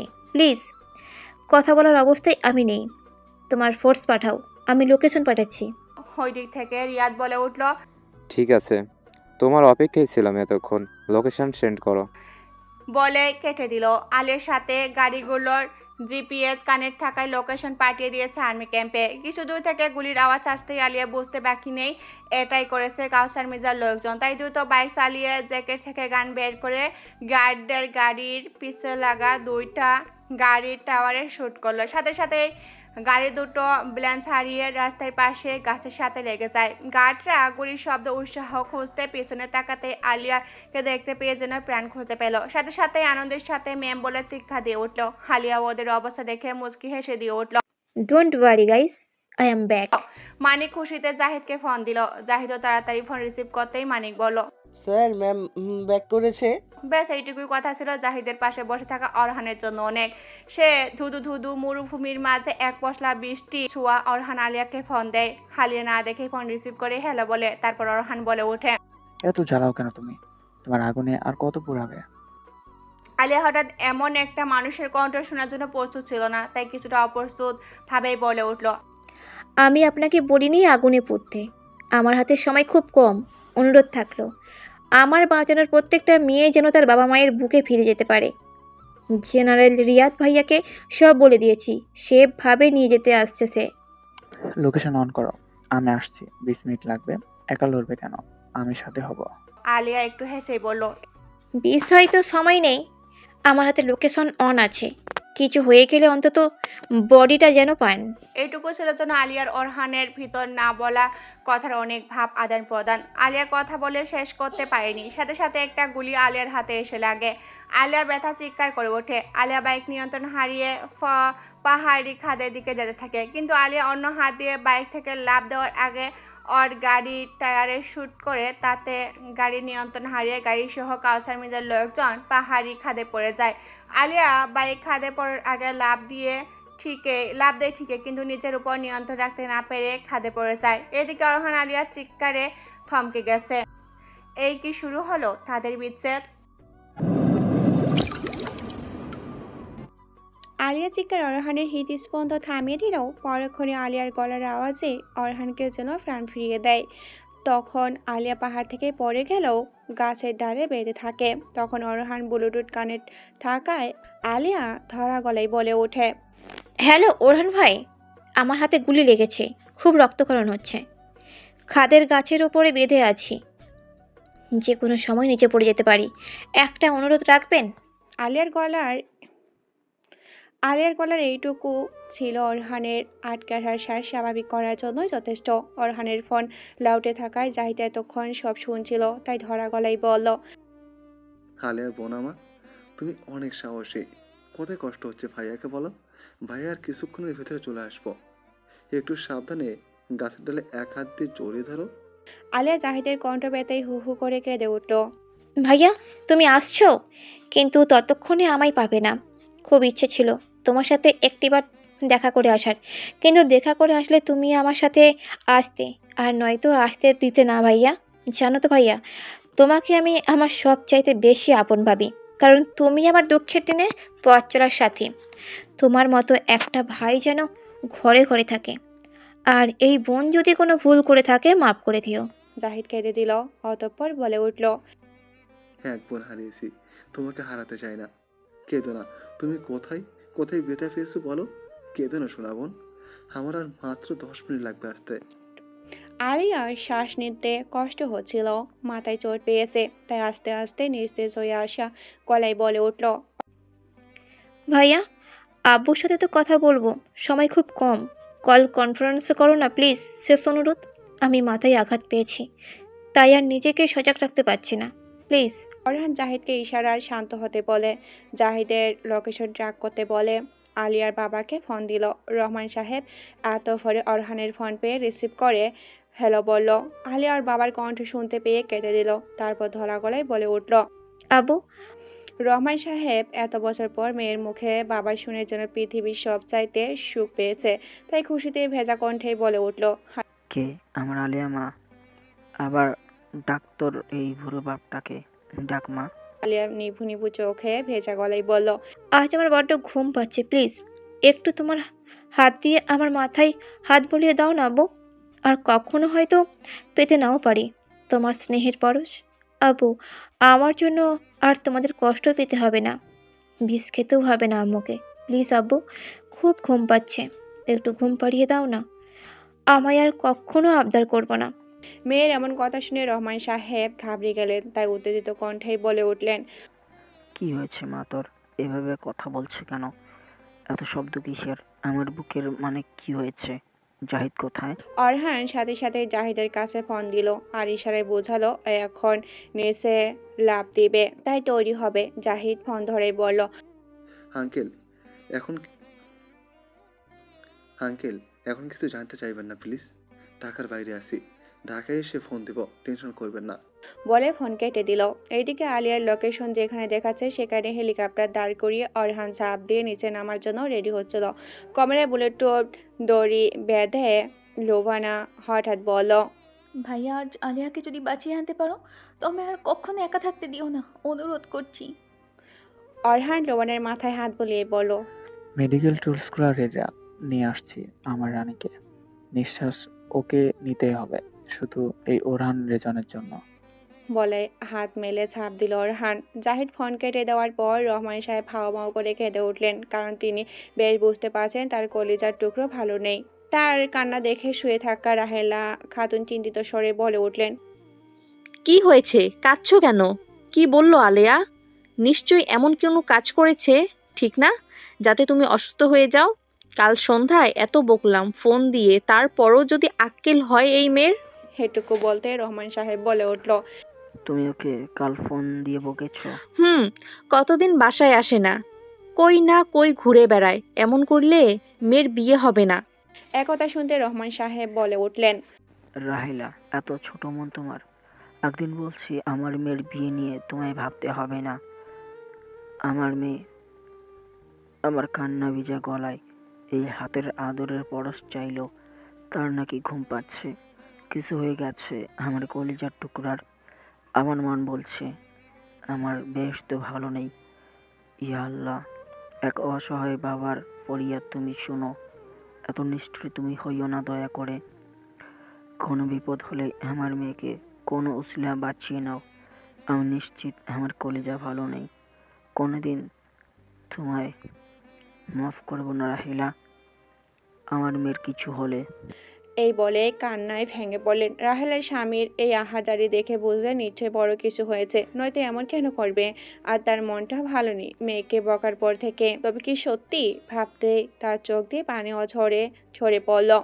এদিকে কাউসার মির্জার কাছে খবর পৌঁছে গেছে আলিয়া খাদে পড়ে গেছে। তখন থেকে উম্মাদের মতো আচরণ করছে, মধ্যে 3 জনকে শুট করে মেরে ফেলেছে। চিৎকার করে বলে উঠল, তুহিন, গাড়ি বের করো। আমার মায়াবীর কিচ্ছু হয়নি, ওকে বাঁচাতেই হবে। ওর কিছু হলে একটাকেও আমি ছাড়ব না। কি করে পারল তোরা শ্যুট করতে? আমি ওকে অনুমতি দিয়েছি? কিছুক্ষণ চুপ থেকে আবার বলে উঠল, বলেছিলাম না ধরে আনতে, কিন্তু কি করলি তোরা? আমার মায়াবিনীকে কষ্ট দিলিস। বলে বের হয়ে গেল গোডাউনের কক্ষ থেকে। অরহান কানে ব্লুটুথ এখনো আরিয়ানের সাথে কানেক্ট। দড়ির সাহায্যে আস্তে আস্তে অনেকটা নিচে নেমে গেছে, রাস্তা থেকে পাহাড়ের খাদ অনেকটা নিচে। তারপরেও অরহান ধৈর্য নিয়ে নিচে নামছে। হঠাৎ বলে উঠল, আলেয়া, আমি এখনো লাইন আছি, শুনতে পাচ্ছ তুমি? একটু রেসপন্স করো, একটু কষ্ট করে হুঁশে থাকো, আমি তোমার কাছে এসে গেছি প্রায়। আলিয়ার কোনো শব্দ নেই ওপাশ থেকে, তাই অরহান যেন ভিতর থেকে শেষ হয়ে যাচ্ছে। হঠাৎ অরহান খেয়াল করে তার থেকে 8 হাত নিচে গাছের উপর কি যেন বেঁধে আছে। আর ভোরের আলো ফুটেছে বিধায় তা স্পষ্ট দেখা যাচ্ছে। তাই অন্য কানের ব্লুটুথ জাহিদকে বলল, জাহিদ, আর একটু ঢিল দে। এই তো পেয়ে গেছি, তাড়াতাড়ি, নয়তো পড়ে যাবে। জাহিদ অরহানের কথা শুনতে আরো ঢিল করলো দড়ি। আলিয়া যে ডালের সাথে বেঁধে আছে সেখানে পৌঁছাতে অরহান যেন নিজেকে সামনে রাখতে পারছে না। দড়ির সাথে বেল্ট শক্ত করে সেট করে স্থির হয়ে আলিয়াকে 2 হাতে নিজের কাছে নিয়ে আগলে নিল। এই এক টানে আলিয়ার মাস্ক খুলে গালে হাত দিয়ে রাখলো। আলেয়া, আলেয়া, আমার অবুঝ পাখি, আমার জান পাখি, open your eyes, please open your eyes. এভাবে আমাকে শাস্তি দিও না, আমি শ্বাস নিতে পারছি না। জাহিদ অরহানের অমন কথা শুনেই বলল, অরহান, সময় নষ্ট করিস না, ওকে শক্ত করে ধর, আমি তোর টান দিচ্ছি। অরহান সম্মতি জানিয়ে আলিয়াকে নিজের বুকের ভিতর শক্তি দিয়ে আগলে নিল। জাহিদ ওদের উঠিয়ে আলিয়াকে আলতো হাতে হেলিকপ্টারের ভিতরে স্ট্রেচারে শুয়ে দিল। লুবানার সাথে সাথে হেজাব খুলে দেখতে পেল কানের সাথে কস্টিপ দিয়ে ব্লুটুথ সেট করে রেখেছে, আর জ্যাকেটের চেন আলা পকেটে আলিয়ার ফোন। এত চতুরা দূরদর্শী চিন্তা দেখে অবাক না হয়ে পারল না লোবানা। তাছাড়া তাড়াতাড়ি অক্সিজেন মাস্ক লাগালো আলিয়াকে। মাথায় চোট পাওয়ার জায়গায় রক্ত পরিষ্কার করে দিল। হাতের গুলি ভাগ্যক্রমে পাশ দিয়ে বের হয়ে যাওয়ার ফলে তেমন ক্ষতি হয়নি, কিন্তু আলিয়ার অনেক রক্তক্ষরণ হয়েছে, মুখটা কেমন ফ্যাকাশে হয়ে গেছে। তাই লুবানা বলে উঠল, ভাইয়া, ওকে ব্লাড দিতে হবে, অনেক রক্তক্ষরণ হয়েছে। আর কি কি ক্ষতি হয়েছে তা মেডিকেলে না নিলে বলা যাবে না। অরহান এক দৃষ্টিতে আলিয়ার দিকে তাকিয়ে আছে। জাহিদ অরহানের অবস্থা দেখেই বলল, আলেয়া, আর আমার রক্তের গ্রুপ 1 বি পজিটিভ, তুমি নেয়ার ব্যবস্থা করো। লুবানা তাই করলো।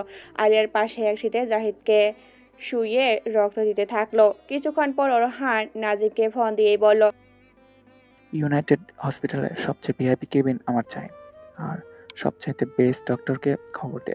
2 ঘন্টার ভিতরে আসতেছি। Breaking news. আজ রাত 3:30টার দিকে চট্টগ্রাম বন্দর দিয়ে পাচার করার জন্য 250 মেয়েকে নিয়ে যাওয়া হয়। সেই সময় মেয়েগুলোকে বাঁচাতে সবার জনপ্রিয় সিঙ্গার এবং ARK গ্রুপের মালকিন AR আর তার রেস্কিউ টিম নিয়ে ওখানে উপস্থিত হয়। মেয়েগুলোকে বাঁচিয়ে আনার সময় ওখানে পাচারকারীদের সাথে এক সময় AR তার টিমের গোলাগুলি হয়, যার জন্য AR গুলিবিদ্ধ হয়ে পাহাড়ি খাদে পড়ে গুরুতর আহত হয়। লাখো অসহায় মেয়েকে নিজ কর্মসংস্থানের নির্দ্বিধায় কর্মের ব্যবস্থা করে দেওয়া নারী আজ হাসপাতালে মৃত্যুর দুয়ারে। কিন্তু 250 মেয়ের সম্মান বাঁচিয়ে টিমের সাহায্যে নিরাপদে আর্মিদের কাছে পৌঁছে দিয়ে এক নতুন আলোড়নের ঝড় তুলেছেন AR। টিভিতে এমন একটা নিউজ হতেই বাংলাদেশ ঘরে ঘরে মানুষগুলো যেন দুয়ার ভান্ডার খুলে দিয়েছে রহস্যময় নারী এয়ারের জন্য। এইদিকে অফিসে বসে কাজ করছিল প্রিন্স, তখন ওর সব বন্ধু একসাথে ওর কেবিনে এসে উপস্থিত হয়েই বলল, মামা, খবর শুনেছো? তোমার চোখে অনেক স্মার্ট মেয়েটার মৃত্যুমুখী। 250 মেয়েকে পাচারের হাত থেকে বাঁচাতে গিয়ে গুলি লাগা পাহাড়ে পড়ে গেছে। প্রিন্স এই কথা শুনে যেন থমকে গেল। মনে মনে ভাবলো, আলিয়া আলিয়া পাহাড় থেকে পড়ে গেছে, মৃত্যুর সাথে লড়াই করছে। ভাবতেই জোরে জোরে শ্বাস নিতে থাকলো, যে না এই খবরটা তার বিশ্বাসই করতে কষ্ট হচ্ছে। প্রিন্স বলল, এটা হতে পারে না, তার সাথে আমার কিছু কথা বলা বাকি আছে। বলে নিজের মাথার চুল খামচে ধরল।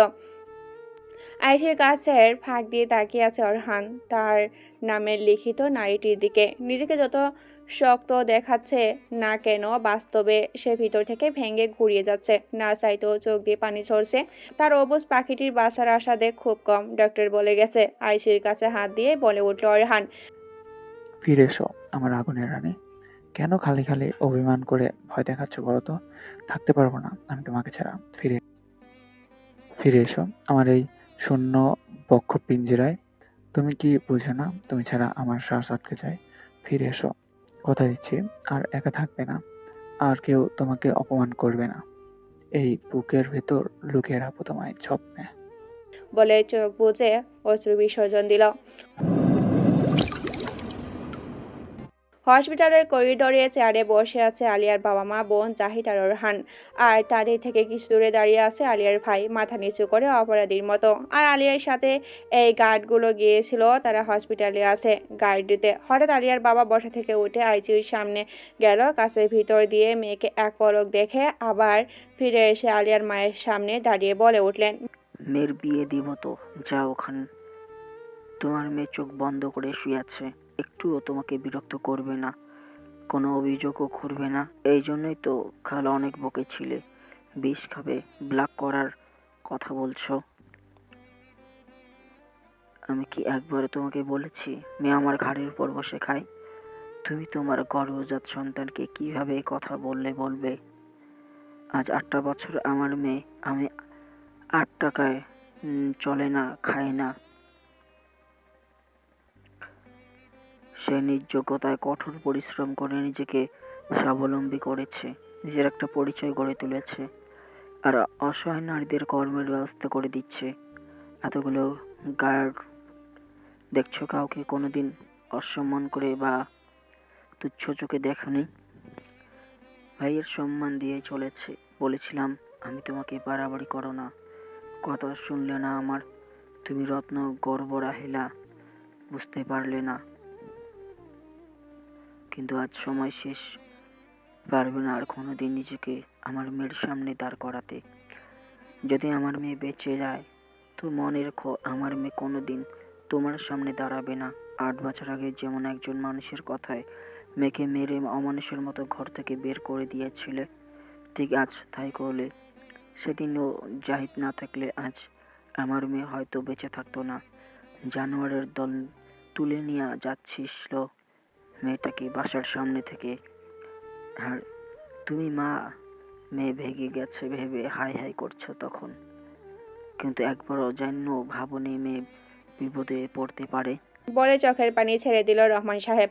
আজ ভিতরে যত কথা আছে সব যেন অতি কষ্টে বেরিয়ে আসছে। রাহেলা খাতুন শুধু আজ অনুশোচনায় কাতরাচ্ছে আর কাঁদছে। মেয়ের উপর করার সব অত্যাচার আজ তার ভিতরে তীরের মতো বিচ্ছে। হঠাৎ অরহান রক্তমাখার শার্ট নিয়ে দাঁড়ালো, নীরবে কিছুক্ষণ সামনের দিকে তাকিয়ে থেকেই বলল, আলেয়া হলো একটা নিষ্পাপ ফুল, যার গায়ে কোনোদিন কলঙ্ক ছুঁতে পারেনি। নিজেকে এতটা নিরাপদভাবে রেখেছে অনেক নির্দমার কীট থেকে। কিন্তু ওকে আন্টি আর অর্ণব তুমি অনেক অপমানজনক কথা বলেছ। বোনকে তোমার ভালোভাব মতো বোঝা উচিত ছিল। ওর নরম মনটাকে তোমরা আঘাতে জর্জরিত করে পাথর করে ফেলেছ। কিন্তু কি জানো, এই ওরহান রেজওয়ান খান এই পাথরের বুকে ফুল ফোটাবে। বাঁচবে আমার আলেয়া শুধু আমার জন্য। আমার জন্য তাকে আল্লাহ নিশ্চয় ফিরিয়ে দিবে, এটা আমার বিশ্বাস। আমার এত বছরের অপেক্ষা বৃথা যেতে পারে না। আর ওকে নিয়ে আন্টি আপনাদের আর মাথা না ঘামালেও চলবে। ওরহান রেজওয়ান খান একা যথেষ্ট তার নামে লিখিত নারীর জন্য।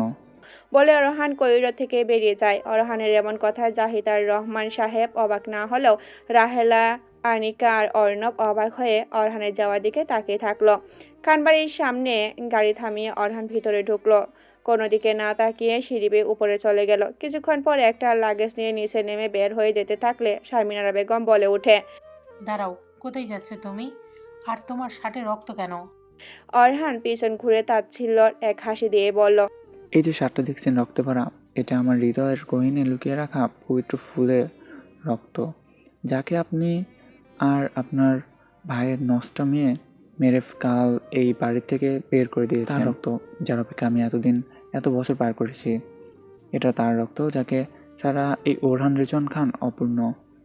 শেষ কথাটা চিৎকার করে বলে উঠল। কিছুক্ষণ পর আবার অরহান বলল, আপনি আর আপনার ভাইয়ের মেয়ে এই বাড়িতে আমার পবিত্র ফুলটাকে অপমান করেছেন, ঘাড় ধাক্কা দিয়ে বের করে দিয়েছেন। ও আরও আছে, বলবো সে কথা শুনতে চান আপনি? তাহলে সংক্ষেপে এক কথায় বলি, আমাকে আলেয়ার কাছ থেকে আলাদা করতে যে নোংরা কাজগুলো করেছেন তা আমার অজানা নয়। তাই আজ আমার সময় কম দেখে কিছু বলছি না। তাই বলে ভাববেন না ছেড়ে দিব আমি কাউকে।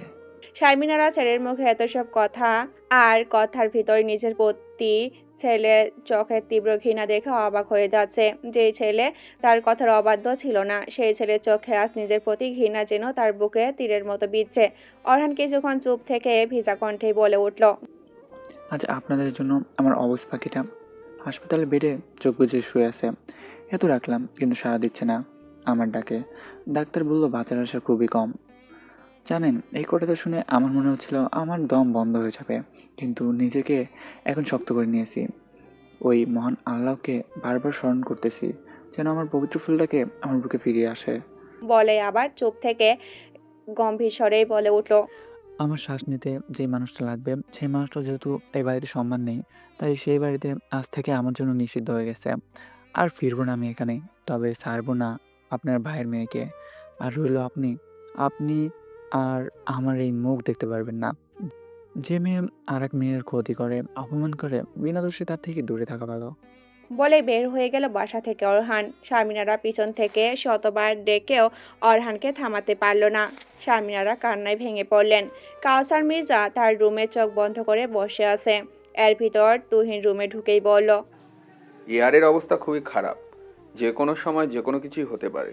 অতিরিক্ত রক্তক্ষরণ আর বিভিন্ন জায়গায় আঘাতের ফলে আর কিছু বলতে পারল না। তার আগে কাউসার চোখ বন্ধ করা অবস্থায় বলে উঠল, আমি খালি তোদের ওকে ধরে আনার কথা বলেছিলাম। আর আমার মায়াবী যে আমার লস করতে পারে তাও তুই জানতি। এখন প্রশ্ন হলো, ওকে শ্যুট করার নির্দেশ দিল কে? ওর হাতে না? ওকে যেই অ্যাঙ্গেল থেকে শ্যুট করা হয়েছে তাতে ওর স্পট ডেড হওয়ার কথা। কিন্তু কপাল ভালো ছিল, কেউ তো আছে যে আমার থেকেও বড় খেলোয়াড়। আমার গার্ড আর ছেলেপেলেগুলোর সম্পূর্ণ লিস্ট আমার চাই। তুহিন মাথা নেড়ে সম্মতি জানাইয়া বের হয়ে গেল। তুহিন বের হতেই কাউসার জানার বাহিরে তাকিয়ে বলে উঠল, সত্যি তুমি আলিয়ার আলো হয়ে যেও না। যদি জানতাম এমন হবে তবে কাল তোমায় পালিয়ে আসার চান্স দিতাম না। এবারের মতো বেঁচে ফিরো, সত্যি বলছি। এই খারাপ মানুষটা যাকে তুমি ঘৃণা করো সে তোমাকে পিছন থেকে ছায়ার মতো গার্ড করবে। বলে চোখ দিয়ে দুফোঁটা নোনা জল ফেলল। অরহান অনেকক্ষণ অপেক্ষার পর আর শান্ত থাকতে পারছে না। লুবানা আইসিইউর দরজা ঠেলে বের হতেই বলে উঠল, অলরেডি 12টা ঘন্টা পার হয়ে গেল, তারপর কোনো ভালো খবর দিলি না, আর ওর কাছেও যেতে দিচ্ছিস না। একবার ওর কাছে যেতে দেব। লুবানার শুধু দীর্ঘশ্বাস ছেড়েই বলল, ভাইয়া, পরিস্থিতি হাতের বাইরে, তুমি বুঝতে পারছো তো? কেন শুধু শুধু এমন করছো? ওর জন্য দোয়া করো যেন ও নিজের ভিতরের থেকে সাড়া দেয়। ও নিজেও ইচ্ছায় কোনো রেসপন্স করছে না ভাইয়া। আগের থেকেই বিভিন্ন ট্রমার ভিতর ছিল। আর গতকাল যা হয়েছে, ও হয়তো নিজের থেকেই বাঁচার আশা করেনি ভাইয়া। এখন নিজেকে বড্ড অপরাধী লাগছে। কেন যে ওকে আনতে গেলাম? বলে চোখে পানি ছেড়ে দিল লোবানা। জাহিদ চেয়ারে বসা অবস্থায় বলল, ওকে বাঁচতে হবে না। এক বোনকে হারিয়েছি আমি, ফুল ফ্যামিলি শেষ আমার, কিন্তু আলিয়াকে হারাতে পারবো না আমি।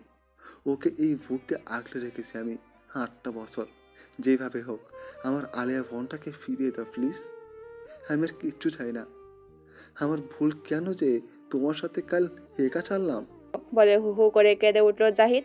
অরহান আর স্থির থাকতে পারছে না, অস্থির হয়েই বলল, আর 2 ঘন্টা টাইম দিলাম যা। এর ভিতরে আমি আর কোনো কথা বলবো না। কিন্তু এই সময় অতিবাহিত হয়ে যাওয়ার পর আর কেউ আমাকে ভিতরে যাওয়া থেকে আটকাতে পারবি না। বলে দিলাম। যদি কেউ আটকাতে আসিস তাহলে আমি যে আজ কাকে কি করে বসবো তার কোনো ঠিক নেই। এই ধরিত্রীতে যদি আমার জান পাখি না থাকে তবে সব ধ্বংস হবে নিশ্চিত। কাউকে ছাড়বো না। আমার ফুল পবিত্র হোক, এভাবে শুকিয়ে ঝরে যেতে পারে না। বলে হাত মুঠোবষ্ট করে নিজের রাগ ক্ষোভ নিয়ন্ত্রণের চেষ্টা চলছে অরহানের। কথায় আছে, যখন নিজের সব চাইতে কাছের মানুষটা ভালো থাকে না, তখন না চাইতেও পৃথিবীর সবকিছু বিষাক্ত লাগে।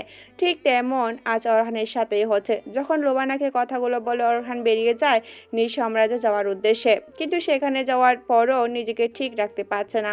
তাই কোনো কিছু না বলে চুপচাপ বসে আছে নিজ চেয়ারে, চোখ বুজে। এদিকে হসপিটালের করিডোরে কাউকে না দেখে কেউ একজন এসেছে, কালো হুডিওয়ালা জ্যাকেট পরে। আইসিইউর কাছের ভিতর দিয়ে তাকিয়ে আছে সে। কাছের উপর এক হাত দিয়েই বলে উঠল, তুমি শুধু ম্যাক্স রেলা নও, এমন সত্যি মায়াবী আগুন যার দিকে হাত বাড়ালে হাত পড়ে যাবে। কিন্তু আমার হাত নয়, মন পড়েছে। তোমার ওই 2 চোখের অনেক রহস্য। এভাবে তোমার বেটে মানে না মায়াবী। আগের মতো হয়ে যাও না। কেন তোমার সাথে আগে আমার দেখা হলো না বলতো?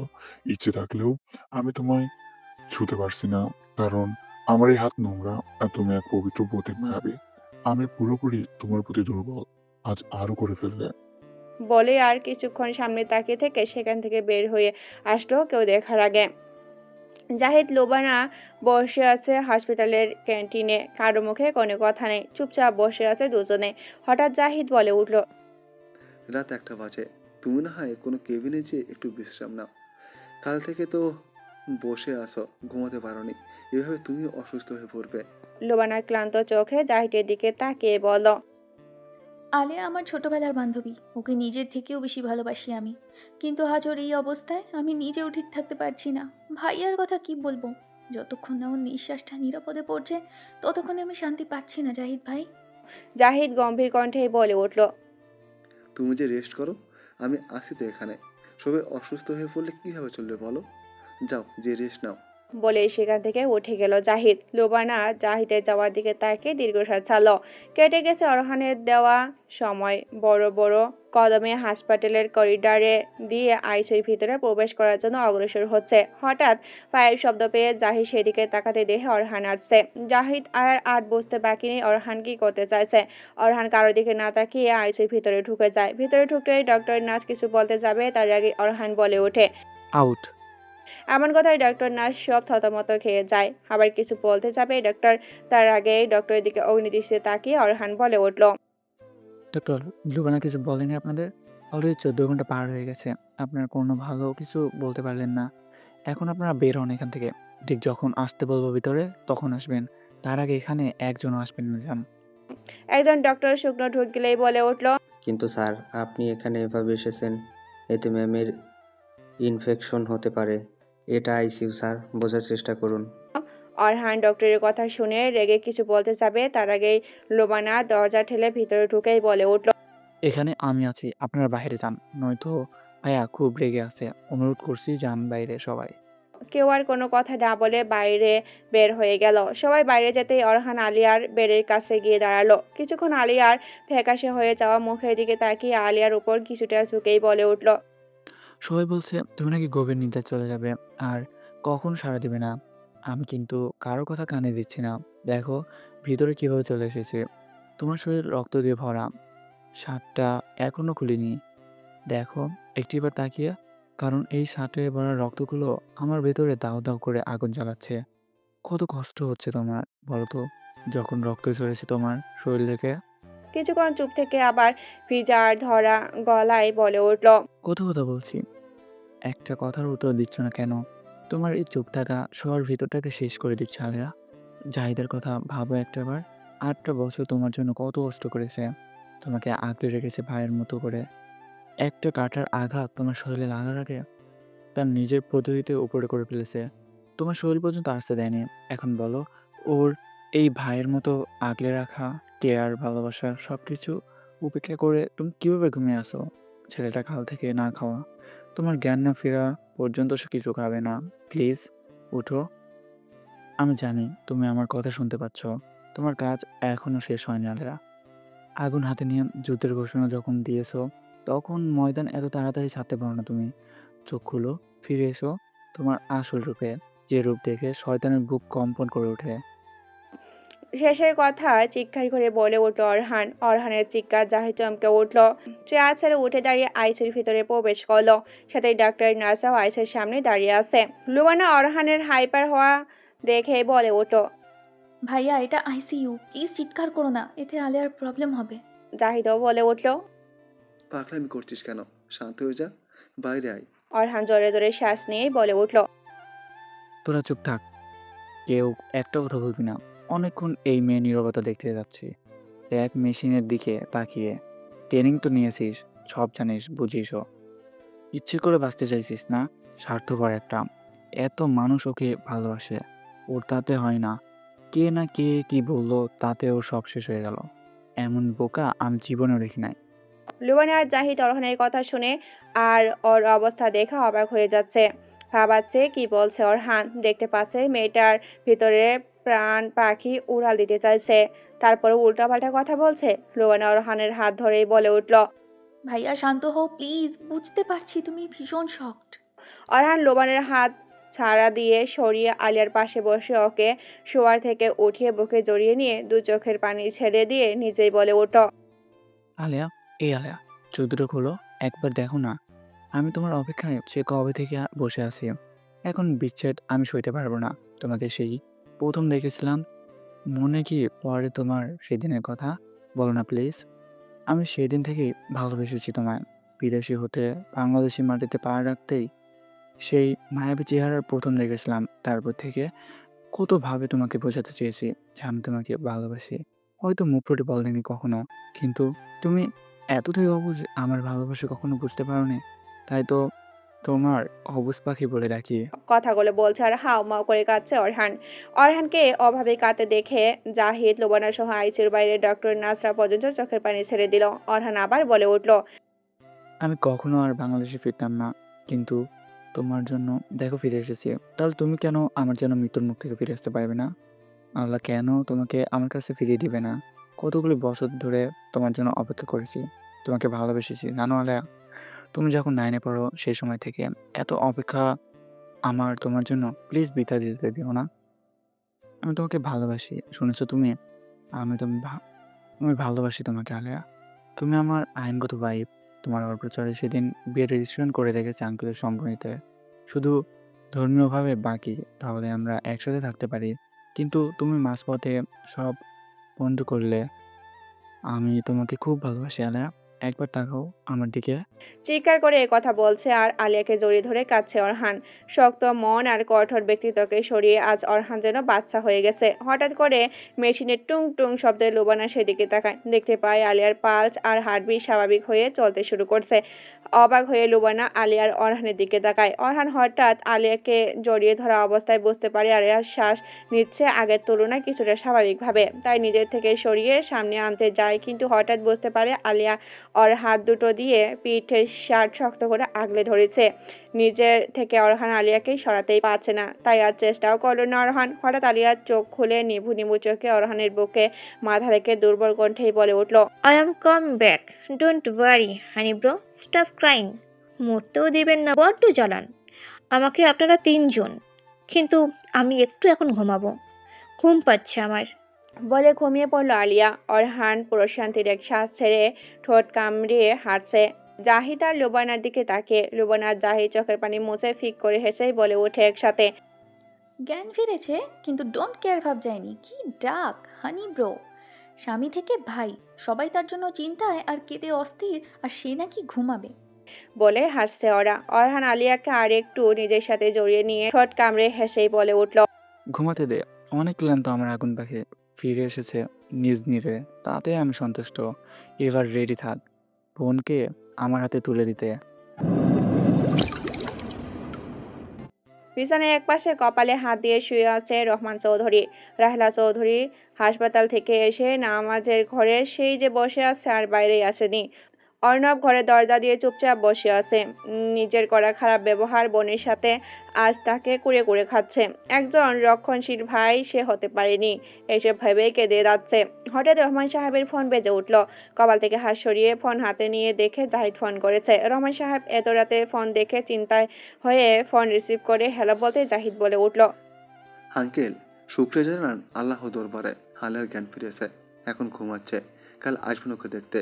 বলে ফোন কেটে দেয় জাহিদ। রহমান সাহেব হঠাৎ হু হু করে কেঁদে উঠলেন। হে আল্লাহ, তুমি আমার কথা রেখেছ, আমার বুকের কলিজাকে ফিরিয়ে দিয়েছ।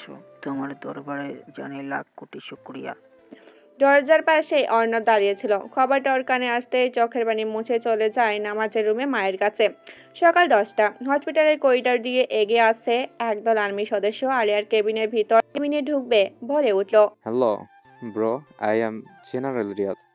অরহান বসেছিল সোফায়। এমন সময় শুনে কেবিনের দরজায় দিয়ে তাকিয়ে মুচকি হাসি দিয়ে উঠে দাঁড়ায়। তারপর বলে ওঠে, hello, nice to meet you. তো কি মনে করে এখানে নতুন কোনো মিশন আছে নাকি? অরহানের কথা শুনে রিয়াদ হ হ করে হেসে দিল। মজা করো যে এখনো তোর মজা করো তোর এখনো রক্তে মিশে, একটুও বদলাসনি। কিন্তু তোর প্রাণ পাখি দেখ কত বদলে গেছে। যাই হোক, কি অবস্থা ওর এখন? যে দায়িত্ব দিয়েছিলি তা শেষ করতে সময় লেগে গেছে, তাই খোঁজ নিতে পারিনি। খালি ফোন দিয়ে জাহিদের কাছে যতটুকু শুনেছি। অরহান ঠোঁট কামড়ে ধরে বলে উঠল, তোরা ওর মাথাটা পুরোই নষ্ট করে দিয়েছিস, নয়তো এমন বিপদ কেউ ঘাড়ে নাই। এখন ঘুমাচ্ছে মহারানী, রাতে জ্ঞান ফিরেছে। কিন্তু প্রশ্ন হলো, ও এত কিছু প্ল্যান করলোটা কবে, যে জাহিদ পর্যন্ত টের পেল না? তুই তো জানতি, তাহলে আমাদের কেন ইনফর্ম করলি না?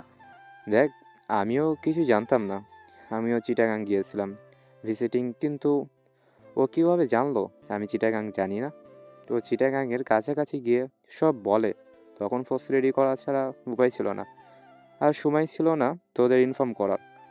তবে বুদ্ধি আছে বলতে হবে, নয়তো অল্প সময়ে এমন কাজ আমাদের দ্বারা সম্ভব নয়। কিন্তু কাইসার মির্জা ওকে মারতে চাইল ওকে। ওদের কথার মাঝে আলিয়ার ঘুম ভেঙে যায়। তাই দুর্বল কণ্ঠেই বলে উঠল, ওকে ভাইয়া, মিশন টিভিকে এই মানো, আমার সব জানা চাই। যেহেতু ফিরে এসেছি, হেল্প করো। জাহিদ ভাইকে বলো আমাকে এই নামের মানব মারতে চাইছে, আবার আসবে সে। আলিয়ার কথা শুনে অরহান রিয়াদ দুজনে চমকে পিছনে ফেল। জাহিদা তখন কেবিনের দরজা দিয়েই ঢুকছিল। আলিয়ার কথা শুনে চমকে যায় আর মনেই বলে ওঠে, ডিভি, ও মাই গড, ও মাই গড। জাহিদের এমন আচরণে আলিয়া বলে ওঠে, কি খেয়ে এসেছো এখানে? ও মাই গড, শুরু করেছো ভাইয়া সকাল সকাল? অরহান ভরু কুচকে বলে উঠল, যে নামটা নিলে তুমি শিওর তো ও তোমাকে মারতে চেয়েছে? গেছিল তো কারসার মির্জার ওখানে, তাহলে মাঝখান থেকে ঢিবি আসলো কোথা থেকে? আলিয়া ডনকার ভাব নিয়ে দুর্বল স্বরেই বলল, আমি কিভাবে বলবো? জাহিদ ভাইয়া তুমি ওনাকে বলে দাও তো। আর আমার এখানে যেন উনি না আসে, আমার পছন্দ না। আমি একটা রাস্তার নষ্টা মেয়ে, তাই আমার সাথে ওনার মতো বড় লোকের চাই না। আমার পিছে যেন ওনাকে আর না দেখি, বলে দিও ভাইয়া। রিয়াদ, অরহান, জাহিদ আলিয়ার কথায় বুঝতে পারলো আলিয়া গত পরশুর ঘটনায় খুব আঘাত পেয়েছে। রিয়াদ পরিস্থিতি সামাল দিতেই বলল, তোমাকে কোনো কিছু নিয়ে এখন ভাবতে হবে না বোনো, মাথায় অনেক আঘাত পেয়েছে, রেস্ট করো, শান্ত থাকো। আমরা একটু বাইরে যাচ্ছি, ওকে? রিয়াদ কথা বলে অরহান জাহিদকে নিয়ে বাইরে যাচ্ছিল। তখনই আলিয়া বলে উঠল, ফিরে যখন এসেছি তখন গেম স্টার্ট। ডিতে দোলন আর ভিতে ভুঁইয়া একজন মানবী। ওরহান ভাইয়াকে ভালোবাসে পাগলের মতো, বর্তমানে তার চকলেট বয় লুকের জন্য। ঠিক বলছি না আমি? একজন সাইকো নারী। আলিয়ার মুখে কথা শুনে অরহান, জাহিদ, রিয়া সকলে পিছনে ফিরে আলিয়ার দিকে অবাক হয়ে তাকিয়ে আছে। তা দেখে আলিয়া বাঁকা একটা হাসি দিয়ে চোখ বুজে শুয়ে থাকলো। তুহিন হন্তদন্ত হয়ে কাউসার মির্জার অফিসে কেবিনে ঢুকলো। কাউসার মির্জা 2 হাত পকেটে ঢুকিয়ে দাঁড়িয়েছিল, উল্টো ঘুরে কেবিনের শেষ প্রান্তে থাই গ্লাসের কাছে। তুহিন ঢুকেই বলল, স্যার, ম্যামের জ্ঞান ফিরেছে কাল মাঝরাতে, এখন মোটামুটি সুস্থ আছে। কাউসার এই খবর শুনে চোখ বন্ধ করে প্রশান্তি নিঃশ্বাস নিল। তারপর সেভাবে থেকেই বলল, যেই খবর আনতে বলেছিলাম এনেছো? তুহিন বলে উঠল, স্যার, সাইকো ডিভি ম্যামকে মারতে চাইছে। কথা শুনে চমকে কাউসার পিছন ফিরে তাকালো। হঠাৎ এই নামটি তার পুরনো কোনো স্মৃতি মনে করিয়ে দিয়েছে। মনে মনে কাউসার ভাবলেও মায়াবী এখনো অনেক বড় বিপদের সম্মুখীন হতে চলেছে। জানি না মায়াবী কিভাবে এই বিপদের মোকাবিলা করবে, তবে আমি মায়াবীর সাথে যে কোনো পরিস্থিতি থাকবো। অন্যদিকে প্রিন্স নভাকে সামনে গত পরশু রাত থেকে ফোন দিচ্ছে, কিন্তু নভা ফোন ধরছে না। তাই মনে মনে বলে উঠল, কি যে করে, কোথায় উধাও হয়ে যায় মাঝে মাঝে কে জানে। বাপের বাড়ি এলে কি ফোন ধরা যায় না? এটা কেমন কথা? ওকে বিয়ে করা আমার জীবনের হয়তো সবথেকে বড় ভুল ছিল। কেবিনের বাইরে চেয়ারে বসে আছে রিয়াদ, অরহান, জাহিদ। হঠাৎ রিয়াদ বলে উঠল, আলুয়ার এত সূক্ষ্ম বুদ্ধি হলো কবে বুঝলাম না। কেন কেন যেন ওকে আমার এখন রহস্যময় মনে হচ্ছে। জাহিদ, তুই তো ওর পাশে সবসময় থাকিস, তুই কি কিছু ধরতে পেরেছিস কখনো? জাহিদ একটা দীর্ঘশ্বাস ছেড়েই বলল, না রে, ওকে বোঝা এখন আমার কষ্ট হয়ে যাচ্ছে। এই বলছে অমুকের ইনফরমেশন এনে দাও, কিছুক্ষণ পর ওই তার ইনফরমেশন আমাদের কাছে বলেছে। কিন্তু এখন যার কথা বললো তাতে আমার ভীষণ টেনশন হচ্ছে। কিন্তু কথা হলো, ও কি করে জানলো কেউ অরহানের জন্য সম্প্রতি পাগল? আর সে একজন সাইকো নারী, পুরুষ মানুষের প্রতি আসক্ত নারী। অরহান সেদিন পার্টি দেওয়ার পর থেকে ওকে বিভিন্নভাবে চিঠি দিচ্ছে অশ্লীলমূলক। আমরা তো এখনো তার ফুল নাম জানি না, কিন্তু আলিয়া কি করে জানলো? অরহান হঠাৎ বলে উঠল, জাহিদ, আলিয়াকে আমার কেন যেন স্বাভাবিক লাগছে না। আবার কোনো তালগোল পাকাবে নিশ্চিত। এখানে আমি আছি, তুই নাজিমকে নিয়ে ওই দিকটা দেখ। তবে দেবী কোনো সাধারণ সাইকো নারী না, ইন্টারন্যাশনাল ক্রিমিনাল। ওর সাথে লড়তে হলে ওর মতো বুদ্ধির মানুষ দরকার। কিন্তু প্রশ্ন একটা থেকে যায়, ও আলিয়াকে কেন টার্গেট করলো? আর আলিয়াই বা ওর পরিচয় জানলো কি করে? আমি যদি ভুল না হয়ে থাকি, আলিয়ার মাথায় বড় কিছু চলছে। বাসায় যা, আলিয়ার ল্যাপটপটা চেক কর। কি বলবো বল, জীবন ওকে এইরকমই বানিয়ে ফেলেছে। এখন যত তাড়াতাড়ি পারিস আলিয়াকে পবিত্র বন্ধনে বেঁধে ফেল। ও তোকে মনে মনে শ্রদ্ধা করে, ভালোবাসতে চায়, কিন্তু আন্টির আঘাতগুলোকে, তোর প্রতি অনুভূতিগুলোকে বাধা দেয়। অরহান কিছুক্ষণ চুপ থেকে জাহিদ আর রিয়াদের দিকে তাকিয়ে মুচকি হেসে দিয়ে বলল, মিশন আলিয়াকে বিয়ে, আজ রাতে রেডি থাকিস সব। বলে উঠে দাঁড়িয়ে হাঁটা শুরু করলো। রিয়াদ ওর যাওয়ার দিকে তাকিয়েই বলল, এই জাহিদ, কি বলে গেল? এত আজব কেন আলুয়া? আরও দুটোর কথাই মাথার উপর দিয়ে যায়। বিয়ে আজ রাতে, আলুয়া মানবে? আলুয়ার সঙ্গানে থাকতে জীবনও সম্ভব না। জাহিদ বিরক্ত হয়েই বলল, দুইটার জুটি এজন্যই আল্লাহ হয়তো লিখে রেখেছেন, দুটির রহস্যে ভরা। রমান সাহেব আর অর্ণব বিকালবেলা বাসা থেকে বের হন হাসপাতালে যাওয়ার জন্য। যদিও তিনি অর্ণবকে নিতে চাননি সাথে, কিন্তু অর্ণবের জিদের কাছে হেরে গিয়ে সাথে নিয়ে যান।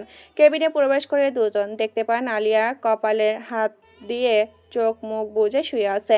হঠাৎ দরজা দিয়ে কারো ঢোকার শব্দ পেয়ে আলিয়া চোখ খুলে বলে উঠল, জাহিদ ভাই, এত দেরি করলে কেন তুমি? পানি বসাই, আমার কষ্ট হচ্ছে, একটু পানি দাও তো ভাইয়া। মাথা ব্যথা করছে, তাই তাকাতেও পারছি না। আলিয়া চোখ বুঝেই বলে উঠল।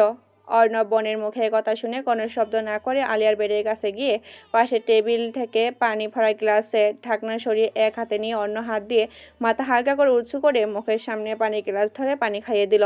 আলিয়ার চোখ বুঝেছিল বিধায় কে পানি খাইয়ে দিল বুঝতেই পারল না। হঠাৎ আলিয়া মাথায় অতি চেনা কারো হাতের স্পর্শ পেতেই চোখ মেলে পাশে তাকিয়ে বাবাকে দেখতে পেল। তাই দুর্বল কণ্ঠেই বলে উঠল, আপু, কাঁদছো কেন? ঠিক আছে আমি। দেখো, ওর আমার কিচ্ছু হতে দেয়নি। খেদো না, শরীর খারাপ করবে। জাহিদ ভাইয়া, তুমি আব্বুকে শুধু শুধু। আর বলতে পারল না। পাশে তাকিয়ে দেখলো অর্ণব পানির গ্লাস হাতে নিয়ে দাঁড়িয়ে আছে। অর্ণব কান্না ভেজা চোখে বোনের দিকে তাকিয়ে বলল, এ তো খারাপ কেন তুমি আপু? আমি না হয় খারাপ ব্যবহার করি, তাই বলে তুমি এমন করতে পারলে? আমি না হয় ভাই হওয়ার ক্ষমতা রাখি না, কিন্তু তুমি তো বড় বোন, বড় পাখির মতো ডানা মেলে আমাদের দুই ভাই বোনকে আগলে রাখলে, তা না করে পালিয়ে যাচ্ছিলে। হলো তো তোমার শান্তি সবাইকে কাঁদিয়ে। বলে বোনের দিকে ঝুঁকে বোনকে দু হাত দিয়ে জড়িয়ে ধরে হাউমাউ করে কাঁদতে শুরু করলো। আলিয়া ভাইয়ের চোখে আজ নিজের প্রতি ভালোবাসা দেখে কেঁদে দিয়ে এক হাত দিয়ে জড়িয়ে ধরলো। রহমান সাহেব ভাই বোনের এই মিলন দেখে চোখের পানি মুছে মুচকি হাসলেন। রহমান সাহেব আর অর্ণব যাওয়ার পর আলিয়া শুয়েছিল। এমন সময় একজন গার্ড কেবিনের সামনে আসে আর বলে, ম্যাম, আসতে পারি? আলিয়া উঠে হেলান দিয়ে বসে পড়ল ভেতরে এসো। আর বলল। গার্ডও কেবিনে ঢুকে পিছনে লোবানাও সেই সময় ঢুকে। গার্ড আলিয়ার বিছনার পাশে দাঁড়িয়ে বলে উঠল, ম্যাম, কাইসার মির্জার পিএ এসেছিল আপনার কাছে। আমরা ভিতরে ঢুকতে দেইনি দেখে এই কাগজটা আপনাকে দিতে বলল। খুব আর্জেন্ট কিছু নাকি? আলিয়া ভুরু কুঁচকে গার্ডের হাত থেকে কাগজটা নিয়ে ইশারা করলো বাইরে যেতে। গার্ড বাইরে যেতে লোবানা বলে উঠল, এই কাইসার মির্জা তোর পিছে কেন লেগেছে? মেরে ফেলতে চেয়েছে, তাতে শান্তি হয়নি, এখন চিঠি পাঠিয়েছে, রাখ ওটা। আলিয়া বিরক্ত নিয়েই বলল, চুপ থাকে একটু। এক লাইন বেশি না বুঝলে কি তোর পেটের ভাত হজম হয় না, ঠিক না? লোবানা এবার কান্নায় ভেঙে পড়লো আলিয়াকে জড়িয়ে ধরে। তারপর বলে উঠল, তোকে আমরা কত ভালোবাসি তুই কি জানিস আলেয়া? তোর জন্য জাহিদ আর ওরহান ভাইয়া পাগল হয়ে গেছিল প্রায়। কি ভয়টাই না দেখালি সবাইকে। তোকে যে আবার সুস্থভাবে ফিরে পাবো ভাবিনি। ওরহান ভাই তো তোকে জড়িয়ে ধরে পাগলের মতো কেঁদেছে চিৎকার করে। ভাইয়া তোকে অনেক ভালোবাসে রে। আলিয়ার এমন কথা লোবানার মুখে শুনে চমকে যায়, কিন্তু তা প্রকাশ না করেই বলে ওঠে, আমার কাছে ভালোবাসা বলে কিছুই হয় না। আমাকে এগুলো বলে কোনো লাভ নেই লোবানা। আমার জীবনের এমন একটা অংশ নেই যে তুই জানিস না, তাই এই কথাগুলো আর বলিস না। আমি কৃতজ্ঞ আমাকে নতুন করে আর একবার বাঁচার সুযোগ করে দেবার জন্য, কিন্তু এখন চুপ থাক, বাতাসে বিপদের গন্ধ পাচ্ছি। বলে কাগজটা খুলতে শুরু করলো। লুবানা আলিয়ার প্রথম কথাগুলোতে কষ্ট পেল, শেষের কথাই ভয় পেল। আলিয়া কাগজের লেখাগুলো পড়ে ভীষণ রাগ হলো, কিন্তু আলিয়া নিজেকে বুঝ দিল রাগ হলে চলবে না, মাথা ঠান্ডা করে কাজ করতে হবে। তাই লুবানাকে বলল, লুবানা, হাতের সময় খুব কম, আমাকে একটু রেডি করিয়ে দে। আর আমার ফোনটা দিয়ে জাহিদ ভাইয়াকে ফোন দিয়ে ব্লুটুথে কানেক্ট কর প্লিজ, দ্রুত। হাত তো নাড়াতেই পারছে না ব্যথায়। লুবানা আলিয়ার কথাই ঘাবড়ে গেল, তাই তাড়াতাড়ি জাহিদকে ফোন দিয়ে ব্লুটুথ কানেক্ট করে আলিয়ার কানে গুঁজে দিল। জাহিদ ফোন রিসিভ করতে আলিয়া বলে উঠল, ভাইয়া তুমি কোথায়? আর ওরহান ভাই কোথায়? জাহিদ আলিয়ার কণ্ঠে উত্তেজনার আভাস পেয়ে বলল, আমি বাসায় আসছি, আর অরহান তোমার কাছে যাচ্ছে। কেন বনু, তোমার কি খারাপ লাগছে? আসবো আমি? আলিয়া বলে উঠল, ভুলেও হাসপাতালে এসো না ভাইয়া, আমি নিরাপদে বাসায় পৌঁছে যাব। কিন্তু ওরহান ভাইয়াকে ফোন দিয়ে ফিরে যেতে বলো প্লিজ ভাইয়া। সব গার্ডদের ফোন দিয়ে হাসপাতালে ক্লিয়ার করতে বলো। হাতে মাত্র 30 মিনিট আছে, আমি চাই না কারো কিছু হোক, বিশেষ করে লুবানা, ওরহান ভাই। ওরা ঝুঁকিতে আছে ভাইয়া। আমি লুবানাকে এক গার্ড দিয়ে বাসায় পাঠাচ্ছি, তুমি বাসা থেকে ভুলেও বের হবে না। জাহিদ চিন্তিত কণ্ঠে বলে উঠল। কি হয়েছে আলিয়া, এভাবে কথা বলছে কেন? আলিয়া চিৎকার করে বলে উঠল, আমার কথাগুলো শোনো ভাইয়া, খোদার কসম লাগে, যদি আমাকে তুমি বোন ভেবে থাকো, ডিভি আসছে হসপিটালে আমার কাছে। তোমাদের জীবনের মূল্য অনেক বেশি। ওকে তোমরা কেউ চেনো না, ও অতিরিক্ত মাত্রার সাইকো। ওরহান ভাইয়াকে শেষ করে দিবে, প্রয়োজনে মিটিয়ে দেবে। আটকাও ওরহান ভাইয়াকে, আর হাসপাতাল থেকে গার্ড সরাও। আমি নিরাপদে বাসায় আসবো, আল্লাহর রহমত। আর কিছু জাহিদকে বলতে না দিয়ে আলিয়া ফোন কেটে দিল। লুবানাকে দে আলিয়াকে বলল, বিপদ তো পিছন ছাড়ে না রে, তোকে একা রেখে আমি যাবো না। পাগলামি করিস না, আমার মাস্কটা দে আর এই হসপিটালে ড্রেস চেঞ্জ করে দে। দেখ, আব্বু ওই সোফায় কামিজ সেট রেখে গেছেন, আর সেদিন আমি যেভাবে ফোন আর ব্লুটুথ সেট করেছিলাম একটু করে দে। আর একটা হেল্প করবি, অবশ করার একটা ইঞ্জেকশন দিবি। আলিয়া শেষের কথাটা ছিল রহস্যময়। তারপর লোবানা আলিয়াকে রেডি করে রুম থেকে বের হয়ে গেল। আলিয়া চুপচাপ চোখ বন্ধ করে শুয়ে পড়ল, শত্রু অপেক্ষা। লোবানা দুজন গাইড নিয়ে পার্কে লটে যেয়ে গাড়িতে উঠতে যাবে, এমন সময় অরহানের গাড়ি এসে থামে। অরহান লোবানাকে দেখেই বলে ওঠো। কিরে, তুই তাড়াঘুড়া করে কোথায় যাচ্ছিস? আসলি তো কেবল। লোবানা অরহানের হাত ধরে বলল, জাহিদ ভাইয়া কিছু বলেনি তোমাকে? ভাইয়া তোমার ফোন কোথায়? ফোন তো পকেটে সাইলেন্ট করা ছিল, তাই জাহিদ ফোন দিয়েছে টের পাইনি। ভাবলাম একবারে আলিয়ার কেবিনে যেয়ে ফোন দিব। লোবানা ঘাবড়ে গিয়ে বলে উঠল, না ভাইয়া, আলিয়ার কেবিনে যাওয়া লাগবে না, বাসায় চলো। এখন পুরো হাসপাতাল খালি, কেউ নেই হাসপাতালে। আলিয়ার সময় হলে চলে আসবে।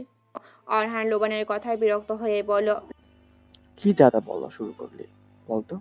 আলিয়া অসুস্থ, পায়ের ব্যথা, এই নিয়ে ও বাসায় যাবে কি করে? আর আমি বা এখন বাসায় যাব কেন? তোকে এমন দেখাচ্ছে কেন? আর হসপিটালে খালি মানে গার্ড, ডাক্তার আর পেশেন্ট কই? ভাইয়া এত কথা বলার সময় নেই, বাসায় চলো। ডিভি আসছে হাসপাতালে। আলিয়া তোমাকে বাসায় যেতে বলেছে। আজ তোমাকে বাসার থেকে বের হতে মানা করেছে। লোবানের কথা শুনে অরহান চেয়ার শক্ত হয়ে গেল। শক্ত কণ্ঠে লেডি গার্ডের বলল। ওকে বাসায় নিয়ে যাও। বলে অরহান 1 সেকেন্ড দেরি না করে ফোন হাতে নিয়ে কাউকে ফোন দিতে দিতে চলে গেল।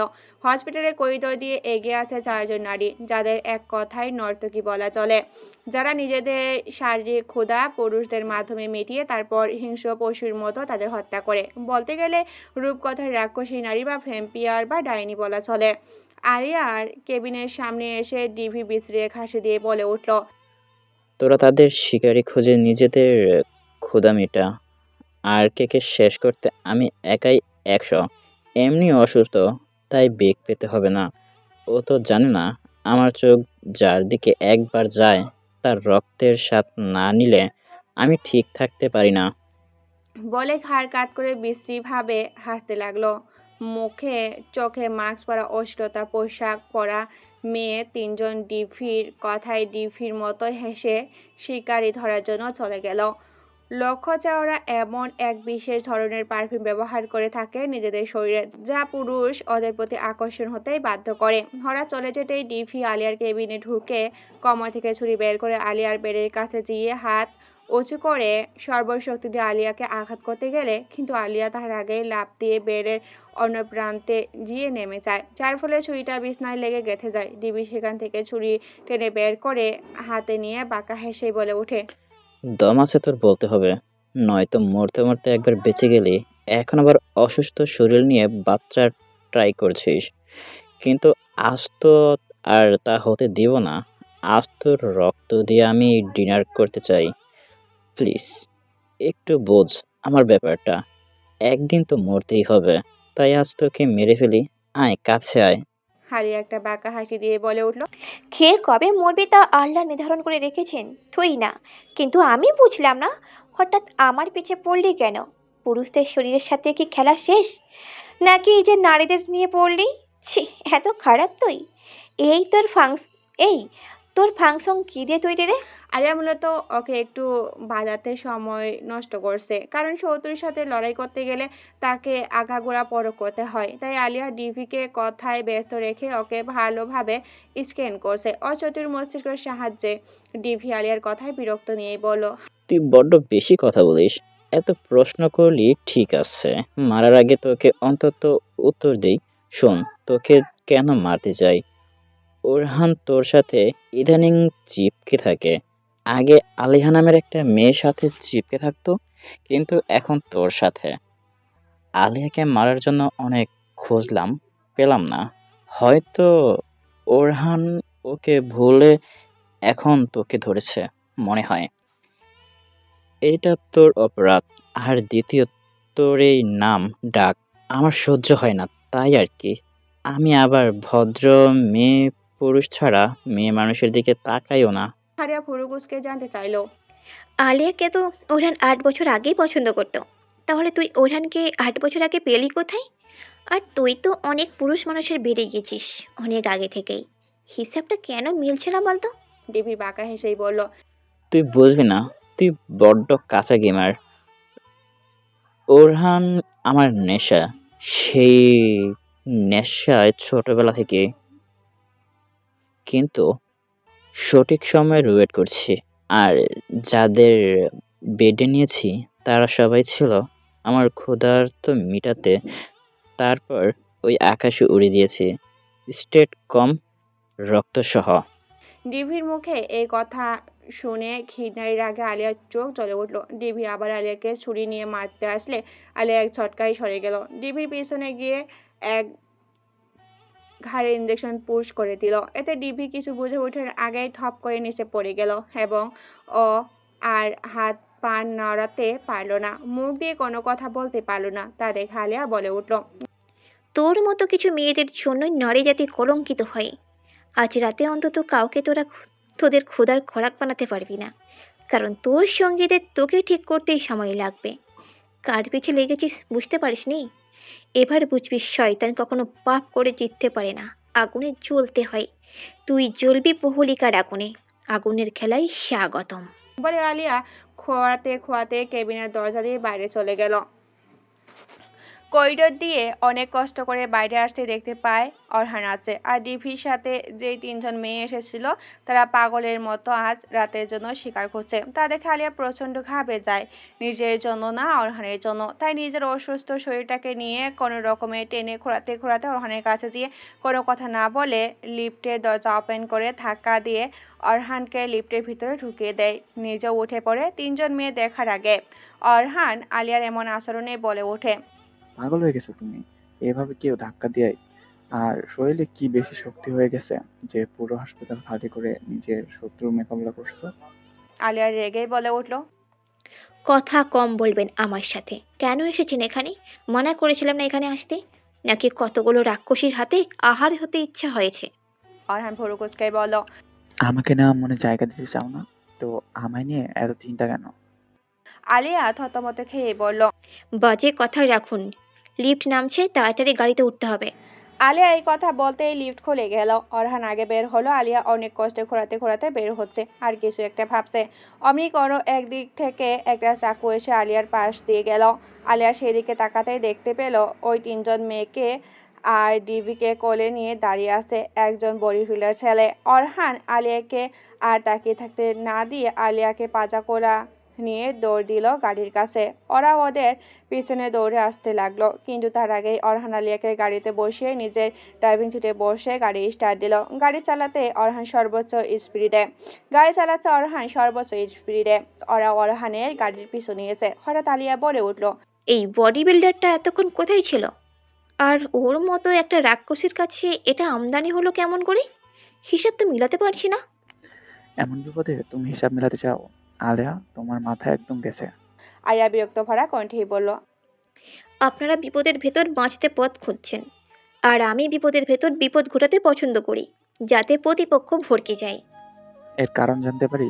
আলিয়া ডন্ট কেয়ার ভাব নিয়ে বলল, জানতে হবে না। লুবানার কাছে শুনলাম আপনি নাকি আমাকে ভালোবাসেন, তো ভালোবাসার এক্সাম দেন। আমি এখন যা বলবো তাই করবেন, তাহলে আপনাকে একটা চান্স দেওয়ার ট্রাই করব। অরহান ঠোঁট কামড়ে ধরে আলিয়ার দিকে একবার তাকিয়ে ওকে বোঝার চেষ্টা করলো, তারপর বলল, কি করতে হবে? আলিয়া বলল, ওদের বর্তমানে বিভ্রান্তিতে ফেলতে হবে, নয়তো পিছু ছাড়বে না। আর আমিও অসুস্থ, আপনাকে হেল্প করতে পারবো না ফাইটের জন্য। আর বড় কথা, আপনি যতই শক্তিশালী হন না কেন, ওদের প্রত্যেকের শরীরের পুরুষকে ওদের প্রতি আসক্ত করার পারফিউম দেওয়া। আপনি যতই নিজেকে কন্ট্রোল করতে চান না কেন, পারবেন না। তাই আপনাকে ফাইট করতে পাঠাতে পারবো না। তো কি করবে এখন? আসলে অরহান আলিয়ার বুদ্ধির সাথে পরিচয় হতে চুপচাপ আছে। আলিয়া বলে উঠল, আমরা ঢাকা থেকে অনেক দূরে এসে গেছি। গাড়ির হেডলাইটটা অফ করুন, পাশের জঙ্গলের রাস্তায় গাড়ি ঢোকান। অরহান তাই করলো। তারপর আলিয়া বলল, ওই সামনে দেখুন, একটা কুঁড়ে ঘর দেখা যাচ্ছে, ওটার বেড়া সরানো, তাড়াতাড়ি ওখানে গাড়ি ঢুকান। অরহান গাড়ি গ্যারেজের মতো ঘরটাতে গাড়ি ঢুকে ইঞ্জিন অফ করে দিল। তারপর আলিয়া বলল, ওরা আমাদের থেকে 10 মিনিটের পথ দূরে আছে, নামান তাড়াতাড়ি, আমাকেও নামান। অরহান তাই করলো। আলিয়াকে নামিয়ে হাত ধরে তারপর অরহান বলল, এখন কি করতে চাইছো তুমি এই জঙ্গলে? আলিয়া বলে উঠল, এখান থেকে বের হয়ে 2 মিনিট হাঁটলে একটা মসজিদ আছে, প্লিজ তাড়াতাড়ি আমাকে নিয়ে চলুন, সময় খুব কম। অরহান বুঝলো আলিয়ার ইচ্ছা থাকলেও দুর্বল শরীর নিয়ে চলাতে পারছে না, তাই কোনো কথা না বলে আলিয়াকে পাজা কলা নিয়ে হাঁটা শুরু করলো পশ্চিম দিকে। মসজিদের কাছে পৌঁছাতে আলিয়া বলল, নামান আর ভেতরে চলুন। অরহান অবাক হয়ে গেল। অরহান বুঝতে পারছে না আলিয়া কি চাইছে। আলিয়া খোঁড়াতে খোঁড়াতে ভিতরে ঢুকেই মসজিদের বৃদ্ধ হুজুর বলে উঠল, আরে আলিয়া মা, তুমি কতদিন পর এসেছো? তুমি তো কোনোদিন মসজিদের ভিতরে ঢুকো না, আর তোমার এই অবস্থা কেন? আলিয়া হজরের উদ্দেশ্যেই বলল, কাকু, সময় বড় খারাপ, আজকে আমাদের বিয়ে পড়াও। কাকিকেও বলো 2 ঘন্টার জন্য একটু জায়গা দিতে। হজুর মাথা নাড়িয়ে ভিতরে গেল তার স্ত্রীকে বলতে। এতক্ষণ অরহান হতভম্ব হয়ে সব শুনছিল। আলিয়া অরহানের অবস্থা বুঝতে পেরেই বলে উঠল, মাফ করবেন আমাকে এমন সিদ্ধান্তের জন্য। আপনার কি কোনো আপত্তি আছে আমাকে বিয়ে করতে? আপনার আর লুবানার জীবনের মূল্য আমার কাছে অনেক। আপনি নিজেও জানেন না কোন পাকে পড়ে গেছেন আপনারা। অরহান অবাক হয়ে আলিয়ার কথা শুনেই বলল, শুধু বাঁচতে চাও বলে কি বিয়ে করছো? আর কিছু কি নেই আমার প্রতি তোমার ভিতরে? আমার ফিলিংসগুলো কি কোনো ভিত্তি নেই আলেয়া? আলিয়া মুচকি হেসে দিয়ে বলল, যাকে প্রথম দেখা থেকেই আজ পর্যন্ত শ্রদ্ধার আসনে বসিয়ে নিজের মনের গৃহিণে কুঠির রেখে দিয়েছি, তাকে কি করে ফিরিয়ে দিই বলুন তো? মানছি ভালোবাসা শব্দটা বিষাক্ত লাগে আমার কাছে, কিন্তু আপনার প্রতি তার থেকেও অনেক বেশি কিছু আছে, যা সময় মতো বুঝতে পারবেন। আলিয়ার চোখে আর কথায় এমন কিছু ছিল যা অরহান মনের ভিতর গেঁথে নিল। হজুর এসে ওদের ভিতরে ডেকে নিয়ে 3 কবুলের মাধ্যমে ধর্মীয়ভাবে সারা জীবনের জন্য স্বামী স্ত্রীর বন্ধনে আবদ্ধ করে দিল। জাহিদ লোবানা বসে আছে ড্রয়িং রুমে সোফায়, চোখে মুখে চিন্তার ছাপ স্পষ্ট। হঠাৎ করে লোবানা বলে উঠল, কত রাত হয়ে গেল বলুন তো, এখনো তো ভাইয়া আর আলিয়া আসছে না। আমার খুব ভয় করছে, কোনো বিপদ হলো না তো? জাহিদ বিরক্ত হয়ে বলল, আলিয়া ঠিকই বলে, তুমি এক লাইন সবসময় বেশি বোঝো। ওয়ারান আলিয়াকে এখনো চিনতে পারেনি তুমি। ওয়ারান বেঁচে থাকতে যেমন আলিয়ার শরীরে কেউ ফুলের টোকা দিতে পারবে না, তেমন আলিয়া বেঁচে থাকতে ওয়ারানের ধারে কাছে কেউ আসতে পারতো দূরের কথা, ক্ষতি করতে পারবে না। দুজনেই এক ধাতুর তৈরি। অপেক্ষা করো, এসে পড়বে ওরা। জাহিদের কথা শেষ হতেই কলিং বেল বেজে উঠল। লোবানা কোনো দিকে না তাকিয়ে তাড়াতাড়ি দরজা খুলে দিল। অরহান আলিয়াকে কোলে নিয়ে ভিতরে ঢুকে সোফায় সাবধানে বসিয়ে দিয়ে নিজেও আলিয়ার পাশে বসে সোফাইকে হালিয়ে দেয়। আলিয়া নিজের মাস্ক খুলে লোবানার কাছে পানি খেতে চায়। লোবানা তাড়াতাড়ি পানি এনে অরহান আর আলিয়াকে দেয়। ওদের পানি খাওয়া শেষ হতেই জাহিদ বলে উঠল, তারপরে বলো, মিশন কেমন ছিল? ইন্টারেস্টিং নাকি ভয়ঙ্কর? আলিয়া বাঁকা হেসেই বলল, ভাইয়া কোনটা জানতে চাও? বলার মতো অনেক কিছুই আছে, তবে আমি ভুল না হলে তীর একদম আমার সঠিক নিশানায় লেগে গেছে। মাঝখান থেকে তোমার বন্ধু আর তোমার প্রেমিকাকে শেপ রাখতে আমিই বলির পাঠি হলাম, এই আর কি। আলিয়ার এমন কথা জাহিদ ভুরু কুঁচকে বলে উঠল। মানে বুঝলাম না। অরহান এতক্ষণ চোখ বুজেছিল, চোখ খুলে সোজা হয়ে বসে ঠোঁট কামড়ে হেসেই বলল, ভুল বলতে মাই হার্ট, বলি পাঠা হবে কেন? আমার হৃদয়ে রানী হয়েছে আজ সম্পূর্ণ বৈধভাবে। সামনে সামনে কেউ এমন কথা বলে? কত সুন্দর করে বিয়ে করে কোলে করে আনলাম তোমাকে, বলো তো? জাহিদ লোবানা হতভম্ব হয়ে ওদের দিকে তাকিয়ে আছে। লোবানা আর বনে বলে উঠল, বিয়ে? মানে আলিয়া, তুই কি ভাইয়াকে বিয়ে করেছিস? আলিয়া ডন্ট কেয়ার ভাব নিয়ে মাথা নাড়ালো। লোবানা খুশিতে চিৎকার করে উঠল। আলিয়া জাহিদ আর অরহানের উদ্দেশ্যেই বলে উঠল, ভাইয়া তোমার আর তোমার বন্ধুর একটু সাহায্য লাগবে। যদিও লাগতো না আমি সুস্থ থাকলে। কাল ওরহান রেজওয়ানের খানের অফিসের 10 জন স্টাফ আমার বাসায় সকাল 11টার ভেতর উপস্থিত চাই। তোমার ফোনে নামগুলো দিয়ে দেবো ভাইয়া, কিন্তু কাজটা খুব সাবধানে করবে। ওদের আনার জন্য নিজে যাবে বডিগার্ড নিয়ে, সাথে তোমার এই বন্ধুকে দিয়ে জরুরি নোটিশ পাস করিয়ে নিও। জাহিদ পুরো কুচকে আলিয়াকে বলল, প্রথমত বিয়ে করে এলে বাসায়, তারপর আবার বলছো ওয়ারানের অফিসে স্টাফদের লাগবে। বনু, তোমার মাথায় চলছেটা কি বলতো? আর ডিবি হাসপাতালে তোমাকে মারতে যাবে, সাথে রাতে শিকারে ধরবে, তাও হাসপাতাল থেকে এই খবর কাসার মির্জা তোমাকে দিল কেন? আমি কিন্তু বিশাল কোনো রহস্যের গন্ধ পাচ্ছি। আলিয়া বাঁকে হেসে বলল, রহস্য তো বটে, কিন্তু সবচাইতে বড় রহস্য হচ্ছে গেম স্টার্ট করে আসছি। তোমার বন্ধু নিজেও জানে না সে এক বিশাল চোরাবালিতে পড়ে যাচ্ছিল। ভুলটা আমারও আছে কিছু, বেশি না অল্প। এক বিশাল সাম্রাজ্যের কিং হয়ে চারপাশের খোঁজ নেয় তার কাছে। হাস্যকর ব্যাপার। আলিয়ার কথায় অরহান বিরক্ত হয়ে বলল, বিয়ে করলাম কোথায় একটু মিষ্টি মিষ্টি কথা বলবে, তা না করে তিতা ঝরছে মুখ থেকে। অরহানের কথায় পাত্তা না দিয়ে আলিয়া লোবানাকে জিজ্ঞাসা করলো, লুবানা, তোর বোন মিলির মানে তোর মামার নামটা বলতো? তুই জানিস না মনে হয়, ভাব ধরিস। আহা বল না। আর তোর মামার ঘরের কয়জন ছেলে মেয়ে? লিয়াকত ভুঁইয়া মামার নাম। লিয়াকত ভুঁইয়া মামার নাম, 2 মেয়ে মামার। তার মধ্যে একজনকে চিনিস, আর একজন ইউকে থাকে। আমরা কেউ আজ পর্যন্ত দেখি নাই। শুনেছি ও দেশে ফিরতে চায় না কখনো। নাম? অরহান আলিয়ার এমন প্রশ্নে কিছুটা সন্দেহ চোখে তাকালো। লোবানা বলল, নাম কেমনে বলবো? মিলি আপুকে আর মামাকে জিজ্ঞেস করলে বলতো ওর ছোটবেলার থেকেই সমস্যা আছে, অসুস্থ থাকে সবসময়, তাই ওকে দেশে আনা হবে না। নাম না জানাই ভালো। আলিয়া বাঁকা হেসে বলল, কত কিছু দেখবো রে দুনিয়ায়, বুঝি না কেন ঘুরে ফিরে আমি জোড়াই ঝামেলাই। অরহান আলিয়ার দিকে সন্দিহান চোখে তাকিয়ে বলল, আলিয়া, তোমাকে আমার কেন জানি ঠিক লাগছে না। অসুস্থ হয়ে কেন এত মাথা ঘামাচ্ছ বুঝলাম না। টেস্ট দরকার তোমার। আর কাল কোন স্টাফে চাই তোমার? কেন? কারণ জানতে পারি? আলিয়া শক্ত অথচ গম্ভীর স্বরে অরহানকে বলল, আপনি হয়তো জানেন না, আমার ক্ষুদ্র জীবনের আল্লাহ আমাকে অনেক পরীক্ষার ভেতর ফেলেছে। আর মাথা কেন ঘামাচ্ছে জানেন? আমার সবচাইতে প্রিয় মানুষটার জন্য বিপদে ওত পেতে বসে আছে। সময় মতো ঘোষণা ছাড়া তাকে আক্রমণ করবে। লোহাকে কাটতে যেমন লোহা লাগে, তেমন বিপদ আসলে বিপদ তৈরি করে যে বা ঘটিয়ে কাটতে হয়, এটা আমার থিওরি। আর কাল প্রিন্স আর ওর সাথে ফ্রেন্ডগুলোকে চাই আমার। হাতের সময় খুব কম। আলিয়ার কথায় জাহিদ, লোবানা, অরহান বিস্মরিত চোখে আলিয়ার দিকে তাকিয়ে থাকলো।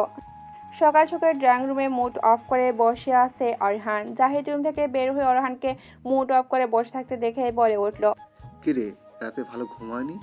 এমন অফ মুডে কেন? অরহান মুখের ভাব ভঙ্গি দুঃখ দুঃখ করেই বলল, কাল আমার বাসর রাত ছিল শালা, কিন্তু আলিয়া তো ওর রুমে ঢুকতে দিল না রাতে। জাহিদ মুচকি হেসেই বলল, আমার বোনটা অসুস্থ, পুরোপুরি রিকভার হতে সময় লাগবে। আর তুই বাসরের চিন্তা করছিস? আমার বোনটা ওর অসুস্থ শরীর নিয়ে তোকে কীভাবে সেভ করে ভাবছে। আমি যদি খুব ভুল না করে থাকি, কাল হয়তো এমন কিছু জেনেছে আলেয়া যা আমাদের চোখের সামনে কিন্তু আমরা ধরতে পারছি না। আর ওর মুখ থেকে সত্যিটাও জানা যাবে না যতক্ষণ না ও নিজের থেকে বলবে। কিন্তু আমাদের রেডি থাকতে হবে সব ধরনের বিপদের জন্য। অরহান বাঁকা হেসেই বলল,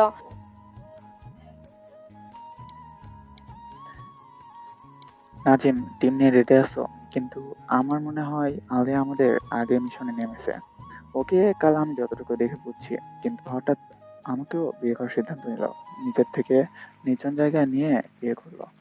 কি এমন হলো হসপিটালে যে নিজের থেকে বিয়ে করলো আমাকে? এত জিজ্ঞাসা করলাম, খালি বলল সময় মতো সব জানাবে। আর কিছু বললো না। আজ আবার প্রাক্তন প্রেমিকদের বাসায় ডাকলো। ঠিক হিসাব মিলাতে পারছি না। বুঝবি, আগে তোর অফিসে যে নিয়ে আসি ওদের। আর এই যে আলিয়ার রুমের চাবি, ঢুকিয়ে ওকে ওঠা। অরহান জাহিদের থেকে আলিয়ার রুমের ডোয়ারের চাবি নিয়ে এক মুহূর্ত সময় নষ্ট না করে সোফা থেকে উঠে চলে গেল।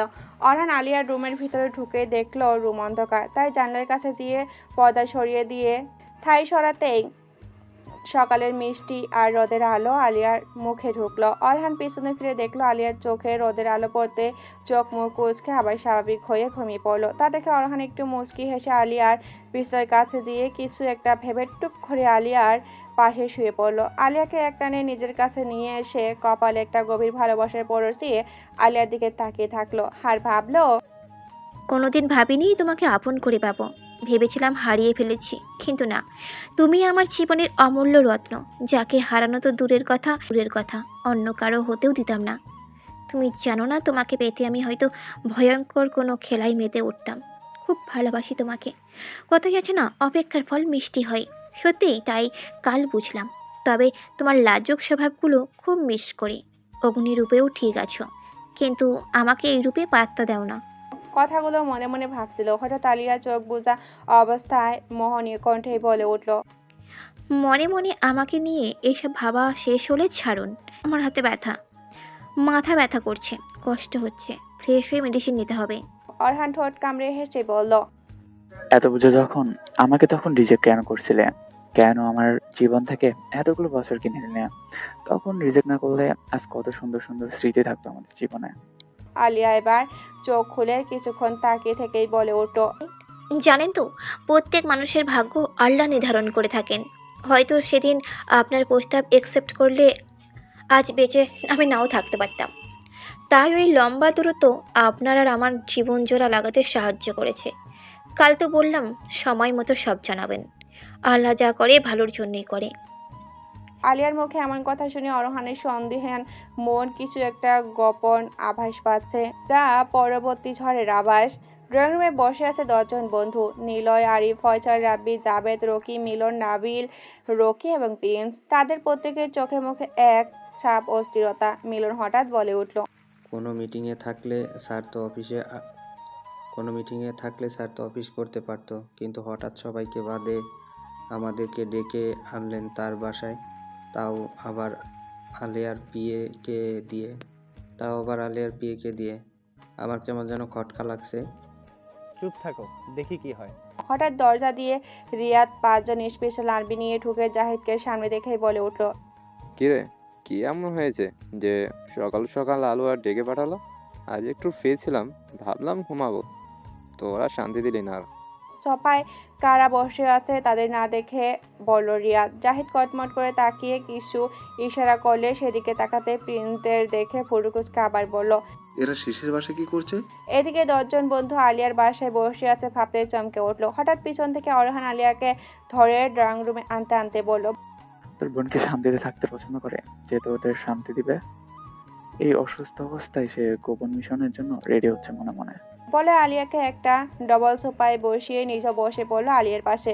প্রিন্স আলিয়ার দিকে তাকিয়ে দেখলো আকাশি রঙের একটা ড্রেস পরা, মাথায় ব্যান্ডেজ থাকা সত্ত্বেও ওড়নাটা হিজাবের মতো করে বাঁধা, হাতে ব্যান্ডেজ। রিয়াদ বলল, একটু রেস্ট নাও কয়েকদিন, সুস্থ হও, তারপর সব হবে।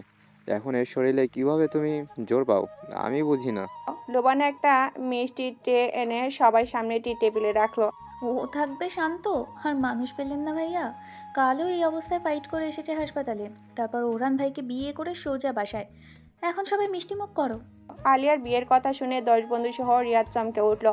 অবাক হয়ে রিয়াদ আলিয়াকে বলল, আলুয়া, তুমি সত্যি এদের দাসকে বিয়ে করেছো নিজ থেকে? আলিয়া এতক্ষণ নীরবে সামনে তাকিয়েছিল। রিয়াদের কথায় আলিয়া বাঁকা হেসেই বলল, কতদিন আর একা থাকবো ভাইয়া? আমারও তো মন চাই দিন শেষে কারো বুকে মাথা রেখে নিজের ক্লান্তিটা দূর করতে।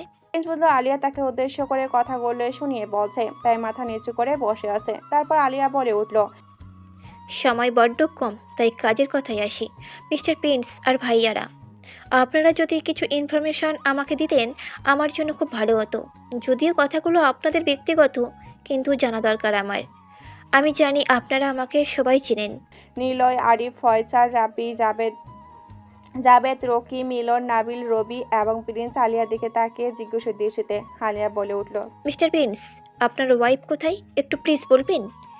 আর তার সাথে আপনার কিভাবে পরিচয়? দেখুন, বিষয়টা আর্জেন্ট জানার প্রয়োজন। প্রিন্স ফুরিকুচকাই বলল, আমার ব্যক্তিগত বিষয়ে আমি আপনাকে জানাতে বাধ্য নই। অন্য কোনো প্রশ্ন থাকলেও করতে পারেন। অরহান বলে উঠল, আলিয়া কখনো প্রয়োজন ছাড়া এখন কারোর সাথে কথা বলে না। নিশ্চয়ই এমন কোনো ব্যাপার আছে, তাই আপনার কাছে জানতে চেয়েছে। প্লিজ বলুন, হয়তো ওর নেক্সট মিশনে দরকার তথ্যগুলি। প্রিন্স এসে না পেরে অস্বস্তি নিয়ে আলিয়ার দিকে তাকিয়ে বলল, ওর সাথে ফেসবুক থেকে পরিচয়, তারপর ওর সাথে মেসেজে কথা বলতে বলতে ভালো লাগে, তারপর ওর সাথে দেখা করতে গেলে ওর প্রেমে পড়ে যাই। সেদিন কি হয়েছিল নিজেও জানি না, শুধু আমি কাঠপুতুলের মতো ও যা যা বলেছিল করেছিলাম, মানে বিয়ে করেছিলাম। সময়ের সাথে সাথে মানিয়ে নিই।